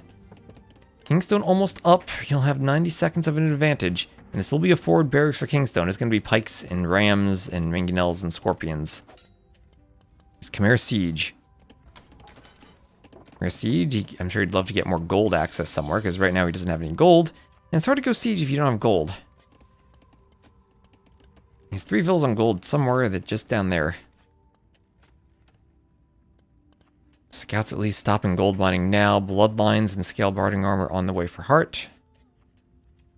Light cav on the way for KingstoNe. Still no attack upgrade for Hearttt. But Hearttt has managed to wall himself fully. Walled himself fully. Although we'll be running out of gold soon based on the way he walled himself. I think it would really behoove him to get a wall up against the edge of the map over here. And has he scouted that? Somewhat. Didn't quite scout it. Let that go. Oh, he didn't see the gold. He didn't see the gold by a tile. He doesn't have town watch. Oh, that is rough. If he saw that gold there, this might be a completely different game. As he's less than half the gold remaining from those 2 tiles. Still trying to hoover and disrupt the vills. Has a good vill lead, too, between the idle time and the 4-0 eco KD. And just has to hope he doesn't die to a sudden ram push. He is walled fully, at least. Palisade Gate can be a weak spot if rams go through there. Farms behind this would need to be deleted to rewall. Okay, maybe KingstoNe has something cooking. Maybe, just maybe he does. He should sense something's up. He probably should sense something's up by the fact he doesn't see much defense from KingstoNe, and he sees so many pikemen. He is maybe looking around with knights, trying to see if there's anything up over here. The problem is it's coming from this side. He's scouting. He senses it. He can sense that something's up. He double stable knights, fortified church already up, and he's gonna spot the workshop. There he goes. Rams on the way for KingstoNe.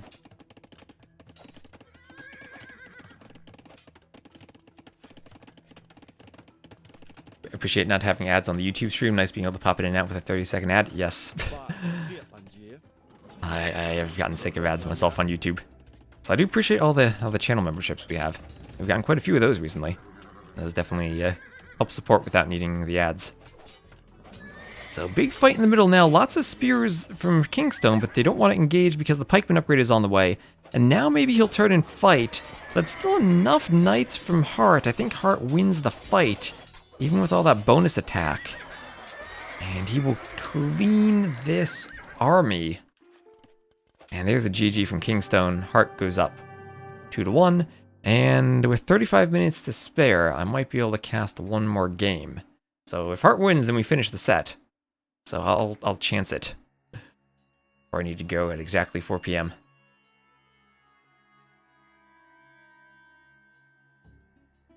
That's a 24-12 KD for Hearttt. Georgians with the early mule cart had a great eco.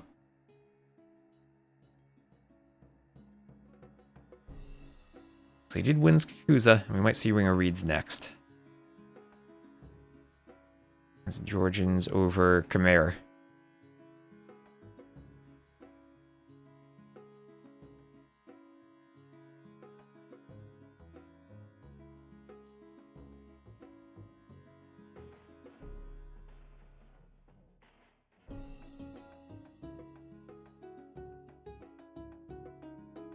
And yes, indeed, it is Ring of Reeds. Okay, they're getting right into it. I should have time to cast this. Ring of Reeds, and what shall be the civilizations? Ooh, okay, I like this.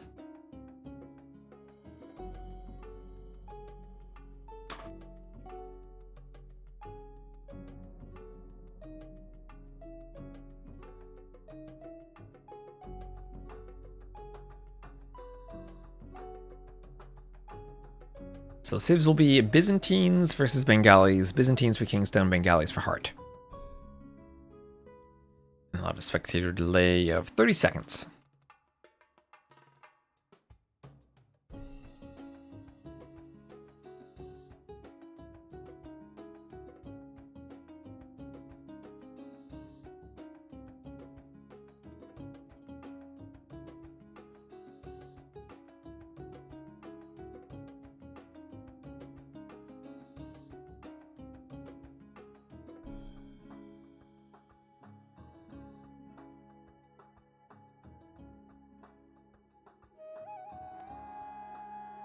And here we go. So Hearttt, I realized I didn't change the colors of KingstoNe last game, but I will put Hearttt once more in the red, and I'll just put KingstoNe in the Byzantines. What could be better than cyan Byzantines? That's certainly my favorite civ and favorite color. So KingstoNe will be the cyan Byzantines to the east, and Hearttt the red Bengalis to the west. Now golds, it is Ring of Reeds, so of course you do have your main gold in your base, then a secondary stone and gold both forward, main stone in your base, and then a secondary gold to the back. So very, very fixed resource positions for the most part. These two both forward to the position where they could be denied, but also you could double mining camp them. Oh yeah, Red Cliffy. Oh, that's right, we got the emotes for this. The Cyan Capifrax. Let's go. Bengalis, Byzantines, both great monk civs. The difference is Byzantines will have access to heresy, no herbal medicine, but that makes up for the fact that their monks heal faster anyway. And you're probably doing more monk healing. Although cataphracts and castles could be nice.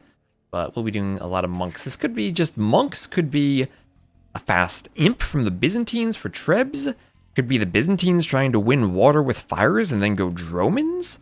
Dromans on the outside, could they range the TC? Elite cannon galleons with siege engineers could. That's not what the Byzantines have though. They only have Dromans with no siege engineers. So ooh, that could be close. Dromans could be interesting here. Okay. Bengalis, once again, I've mostly seen them die no matter what map they're played on. They're a good civ, but it feels like their monk rush dies to the Burmese. We did have a good game of Bengalis Byzantines on Jungle Rumble of Nika versus Ganji. Alright, also I gotta keep an eye on the time. I have exactly 30 minutes until I need to run away. So we will potentially need to raid someone in the middle of this game. Fortunately, I have no control over the timing of this inspector who's coming.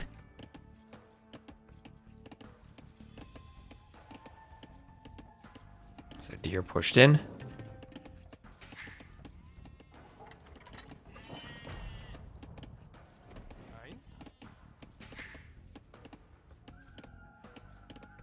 Inspection, it is every so often your property needs to be inspected for property tax purposes to evaluate it.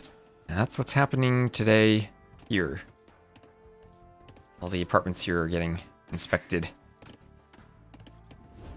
I need to be able to let the person in and have them do an inspection. I don't think I can be streaming while that happens. Mostly because I need to be in a position where I can hear the door, and the door's on the opposite side.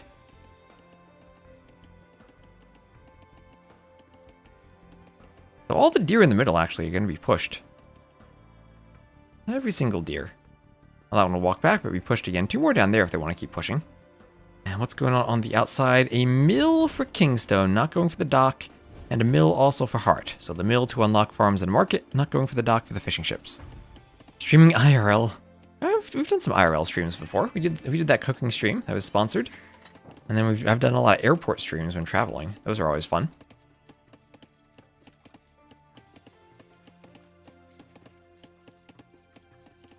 Deleting the wall, reed surrounding that wall. And deer will be pushed in. There it goes.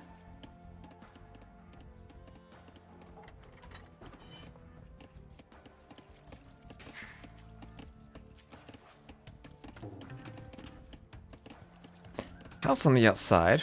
Okay, and what does Hearttt have cooking here? Bengalis will probably have the much better early game eco. It will get a 4-villager lead on the way to the Castle Age. We have seen trushes on this map. I don't think they really work out all that well, though.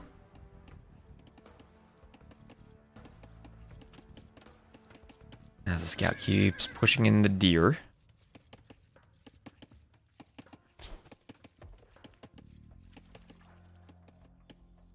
More deer pushed on this side, too.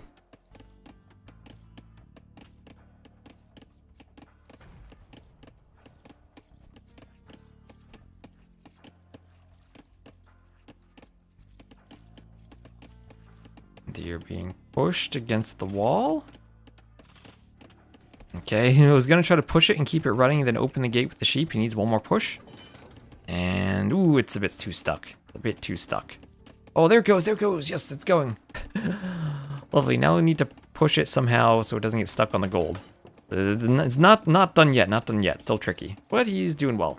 And we'll be going to stone, so maybe, just maybe, we'll see a castle and some capifracts, and then some fast imp treb action.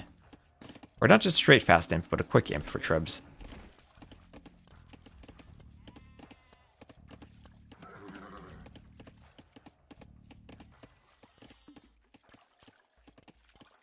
Okay, Loom in Feudal Age on the way for Kingstone.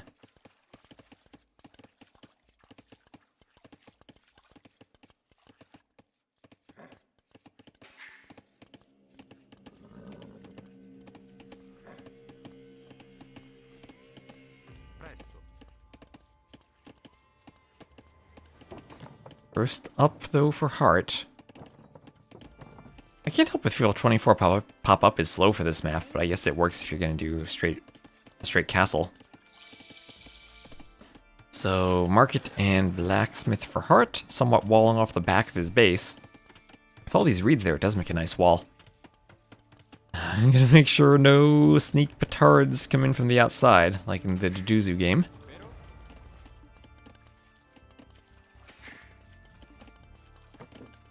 And mining camp will come up here for Kingstone. It'll be next to the tree. A dead tree might block some pathing a bit. Both on 2 vills, I guess you can get one on each side of this Among Us shaped gold. So Loom for Hearttt. Okay, maybe thinking of monk rushing then, with all those vills on gold. Byzantine's a civ that can defend with their own monks, that can defend with a castle, or even defend with skirms. And scout on the outside for Hearttt. Making sure no shenanigans are coming from out there. Market on the outside for Kingstone. Market Blacksmith there. Getting ready to put it near the edge of the map for trade.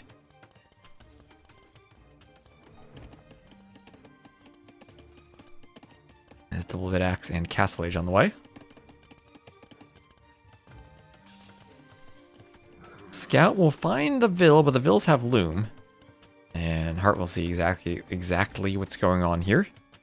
Still on the deer, and no gold income sufficient to click up, so this will have to be selling of something. Kingstone. Stone, I guess, makes sense with so many vills on stone in the stockpile already, but could also be food. There's Castle. Dock over here. Part of me feels like Kingstone should just YOLO a castle forward over here. Let's see what Hearttt does. No big Vill fight in the middle. We're missing the Vill fight in the dock in the middle on this game.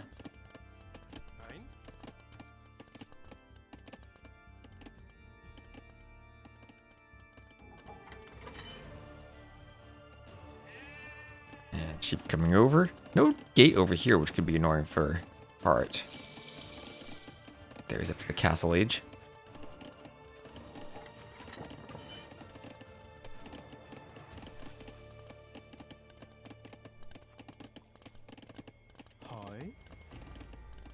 Castle Age on the way for Kingstone. And Forward Workshop for Hearttt. Forward Workshop, their outpost Vill will be denied. And Kingstone. Byzantines would have that free town patrol. That'd be a great outpost. But you will at least see and be aware of the workshop. Monastery behind it. And it will simply be a castle defense. That's going to mean on this map, I think, with how narrow it is, Hearttt would have to go for then a fast imp to snipe off the castle. Sheepo being stolen back from Kingstone, as Hearttt has a sneaky Vill on the outside, but Kingstone, he's not going to be caught off guard. He will find that Vill. And yes, he will pay attention to the Vill too. She'll try to Alcatraz wall herself. And whoa, traps the scout! Hearttt traps the scout in the reeds. Hearttt traps Kingstone's scout. Oh, beautiful quick wall. And she will pick up those sheep now. Meanwhile, defensive castle for Kingstone in the middle. Oh, that was beautiful. The scout was still trying to go for the Vill maybe. Can't get out. Oh, he can't get out. Poor Kingstone. Gonna send a Vill. And use this Vill to chase. Neither player with wheelbarrow yet. No eco upgrades for Kingstone. Hearttt at least has double bid axe. Mangonel push continuing as it is walled out. And scout might as well try to pick the Vill. It will be killed by the castle, I guess. Yeah, castle covers everything in the base. Or another the mangonel lets it out, never mind. You can destroy the wall. So double monastery monks, I feel like that is simply thwarted now by KingstoNe, who can go imp at this point. As the Byzantines, they have a really cheap imp. The castle will unlock the imp. You can just go straight up, get the trebs popping, and try to snipe the TC. You even do the Dromans in the pond, like I said earlier. I don't think that hits the TC, though. Well, I mean, Dromans in the pond could lead to a forward castle. And it has to be imp sometime soon for KingstoNe. Maybe Hearttt has to play full castle age then, and try to defend it.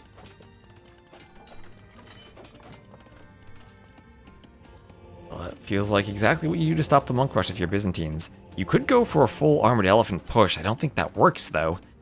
Melee unique unit in the castle, so cataphracts, they can come out and fight the armored elephants effectively. I guess Byzantines would have an option for camels, but probably not in this situation. Okay, so what's the eco going to look like for KingstoNe if he goes straight to imp? Would have great block printing monks. Byzantines do have bombard cannons, yes. Expensive to do chemistry if you're on the fast imp eco. Alright, now Hearttt up 37 to 31 vills. 1 kill and a bit of idle time. And imp already for KingstoNe. Imp for KingstoNe. Hearttt nowhere close to imp, even though he's up by 600 resources collected. Did invest into the elephant in the monasteries. And he is investing into a push on the outside. Monk's on the outside now. So with the castle there, he sees that KingstoNe is up to imp, and he's going to try to push the outside. Redemption for converting the dock could be insane, because then he could get cannon galleons. Maybe cannon galleons rain to the TC. Or, yeah, Hearttt would have elite cannon galleon with siege engineers. I don't know if that's enough to hit the TC, but it's close. Well, he needed to go imp, though. He needed to go imp for that. I'm getting ahead of myself. He's double monasteries and a workshop for elephant rams out here. And right now, he can suffocate the economy of KingstoNe. And what he maybe needs to do is wall the map so that anything forward doesn't reach his TC. Mangonel defense now. That will likely force redemption from Hearttt.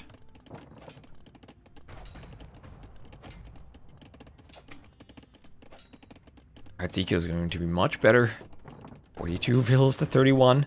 And that difference will only increase as the continued time is spent advancing to imp. Oh, the scout is free. The scout is free. And the monks can maybe go for a conversion. They can start charging at least. There is redemption. And no mangonel for KingstoNe. Worried about redemption. And I know it would be monk time, but I'd probably try to convert the dock. Oh, imagine he converts the workshop. Imagine he converts the workshop. Oh, there is a mangonel. That's out already, though. Could go for the workshop.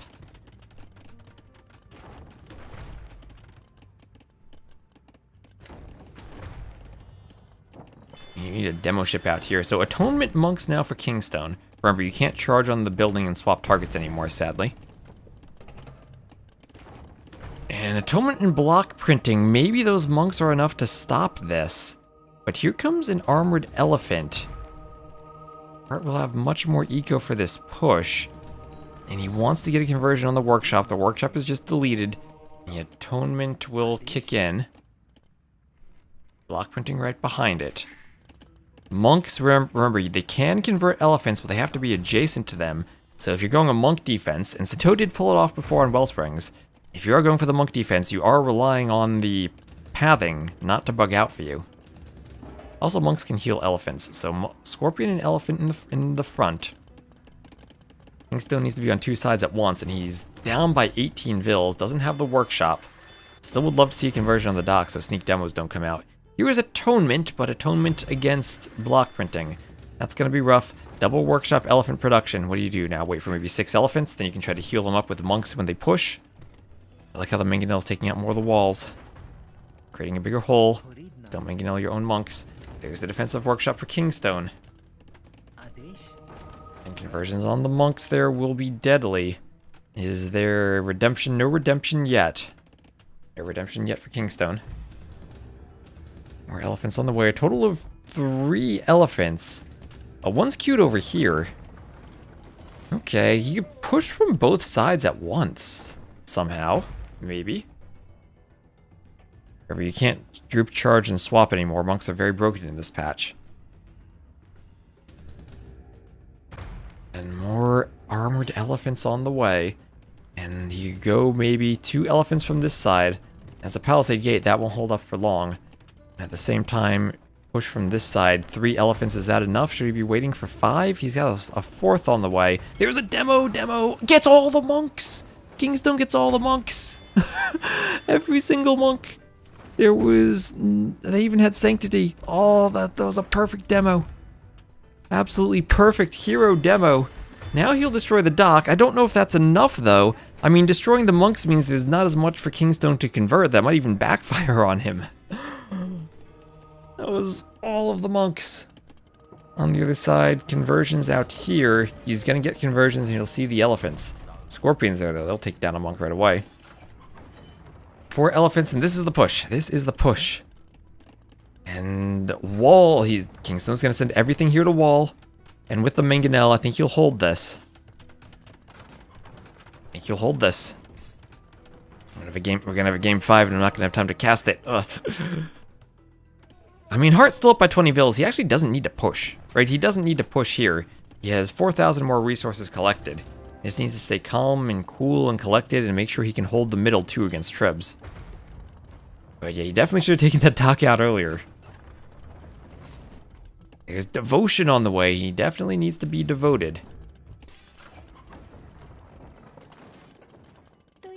And he's going to do another workshop.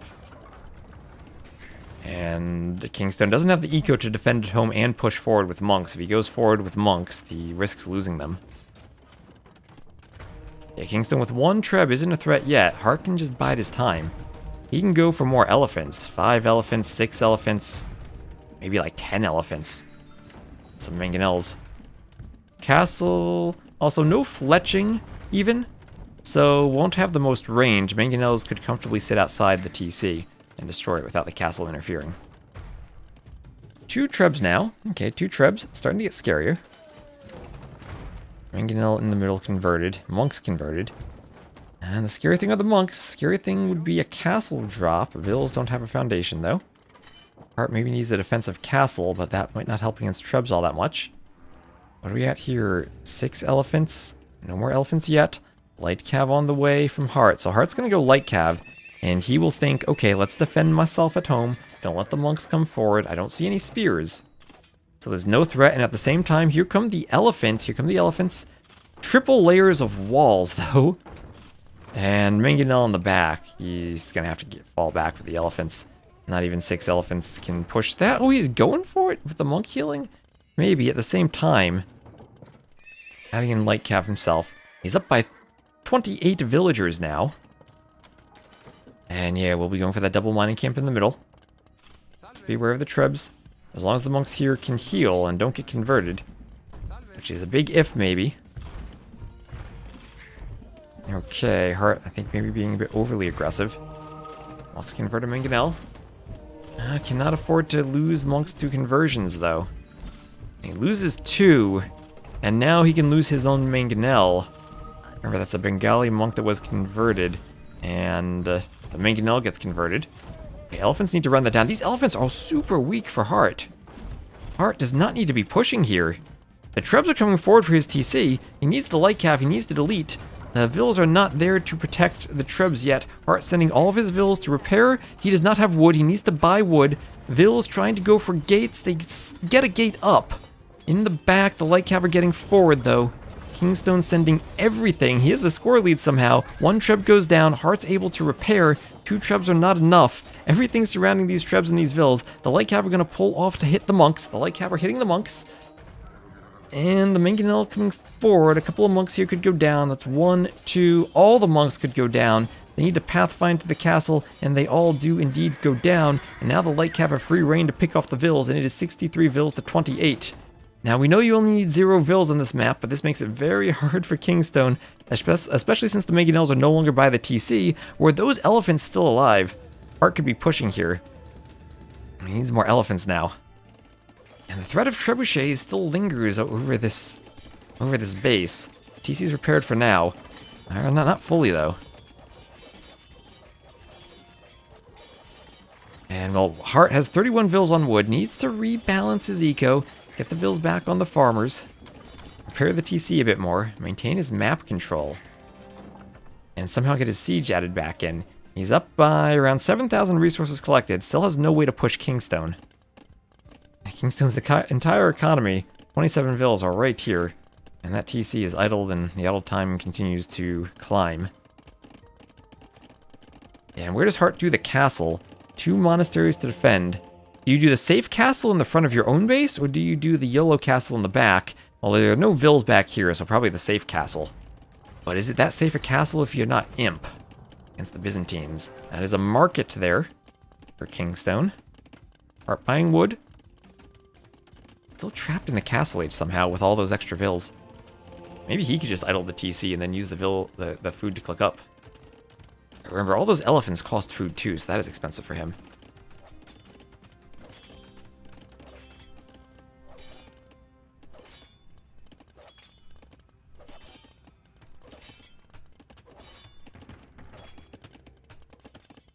Barracks going up for Kingstone. Hearttt needs to make sure he's not overzealous with the light cav. Don't want to lose a bunch to conversions. Has enough stone for it. I mean, castle, kind of deleting the walls and doing the castle here, or like right there, that'll help defend against Trebs in the future.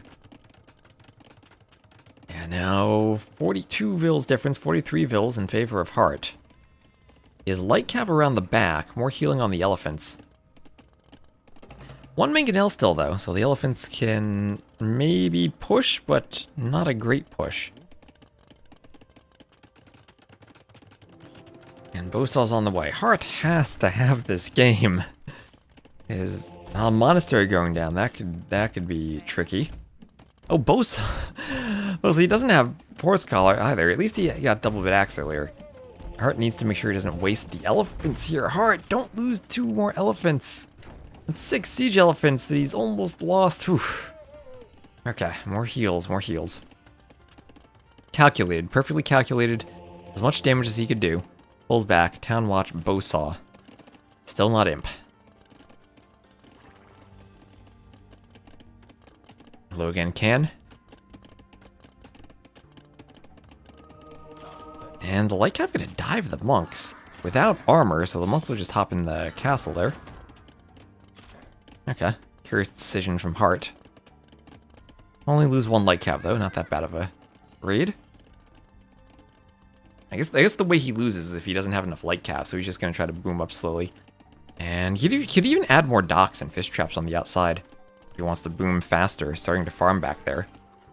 Pikemen on the way for Kingstone. Byzantines will have cheap pikemen. Cheap enough for 30 Vils on the economy? Maybe not. But okay, castle in the rear. What does the castle do, though? Does the castle do... Oh, the castle's going to do petards. He's just going to do petards. Okay. Byzantine stone walls, and then a Byzantine TC with extra hit points. You're going to need a lot of petards for this. Honestly, Byzantines are really great for defending this. Light cav still trying to pick off monks. I'm sure they'd love to raid some of the Vils, but the Vils are well defended by the castle. Good thing for the light cav, though, is that the castle does not even have fletching. Light cav will try to destroy the mangonel, and they do. They get the mangonel, and that's going to make the elephants much more effective without a mangonel to deter them. Here comes another Treb. I have 9 minutes left for casting this. Hearttt with a huge score lead, and I'm sure he is making sure he has vision everywhere. Yeah, he's got mills, outposts on the outside, taking more deer. Worried about the monks and the pikes. 1 Treb forward, but 1 Treb shouldn't be too bad of a thing to deal with. Fletching on the way, crossbow on the way even to deal with the pikes. Alright, this one is over. You're calling it over. Here come the Trebs. Pikes to defend him this time.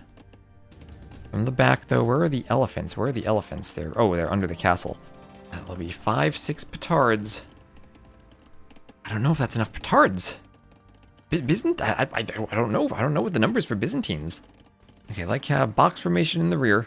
Hearttt still patrolling. Hearttt has 1k stone. Hearttt could even do a second defensive castle if he wants. Bloodline's on the way. Okay, that'll be good for the light cav. And he does not want to engage the pikemen without bloodlines, that's for sure. Here come the elephants. Again, no mangonels. And if the elephants can get through walls, then that opens up a path for the petards. They need to get through walls. Bill's going to open the walls to fight the elephants. And oh my gosh, that could open a path for petards. They will destroy that. Elephants will go for that monastery. At the same time, Trebs are pushing forward, going for the castle. Hearttt maybe feeling like he's under a bit of pressure here.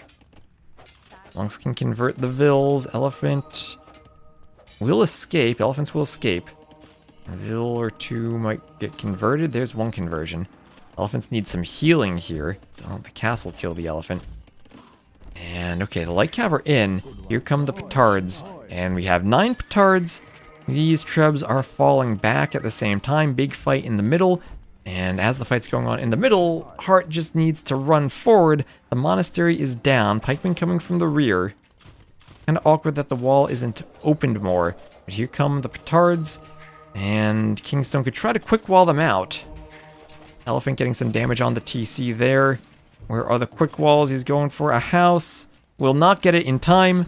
Vill is trying to block. Byzantine TC, not enough, and Hearttt does it. He will win 3-1. It took him a while to figure that one out. But he did eventually figure it out. 10 conversions and 34 kills for KingstoNe, but Hearttt with twice the economy. Just about. And faster castle time. Byzantines not quite enough for KingstoNe. Castles to stop the forward, and I think Hearttt did the right decision of not going imp against the Byzantine and stayed full castle. This was the most nerve-wracking guaranteed win. I think Hearttt would agree with you there. GG.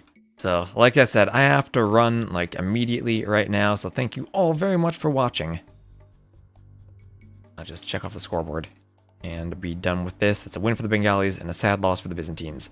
So, thank you all very much. Wait, let me swap to the webcam to say goodbye. There you are. Alright, so thank you all very much for watching. I'll see you back tomorrow at 16 GMT. We're going to cast 2 sudden disaster sets, and then we'll do the Rex of Gabby versus Lilybear in the Queen's Clash.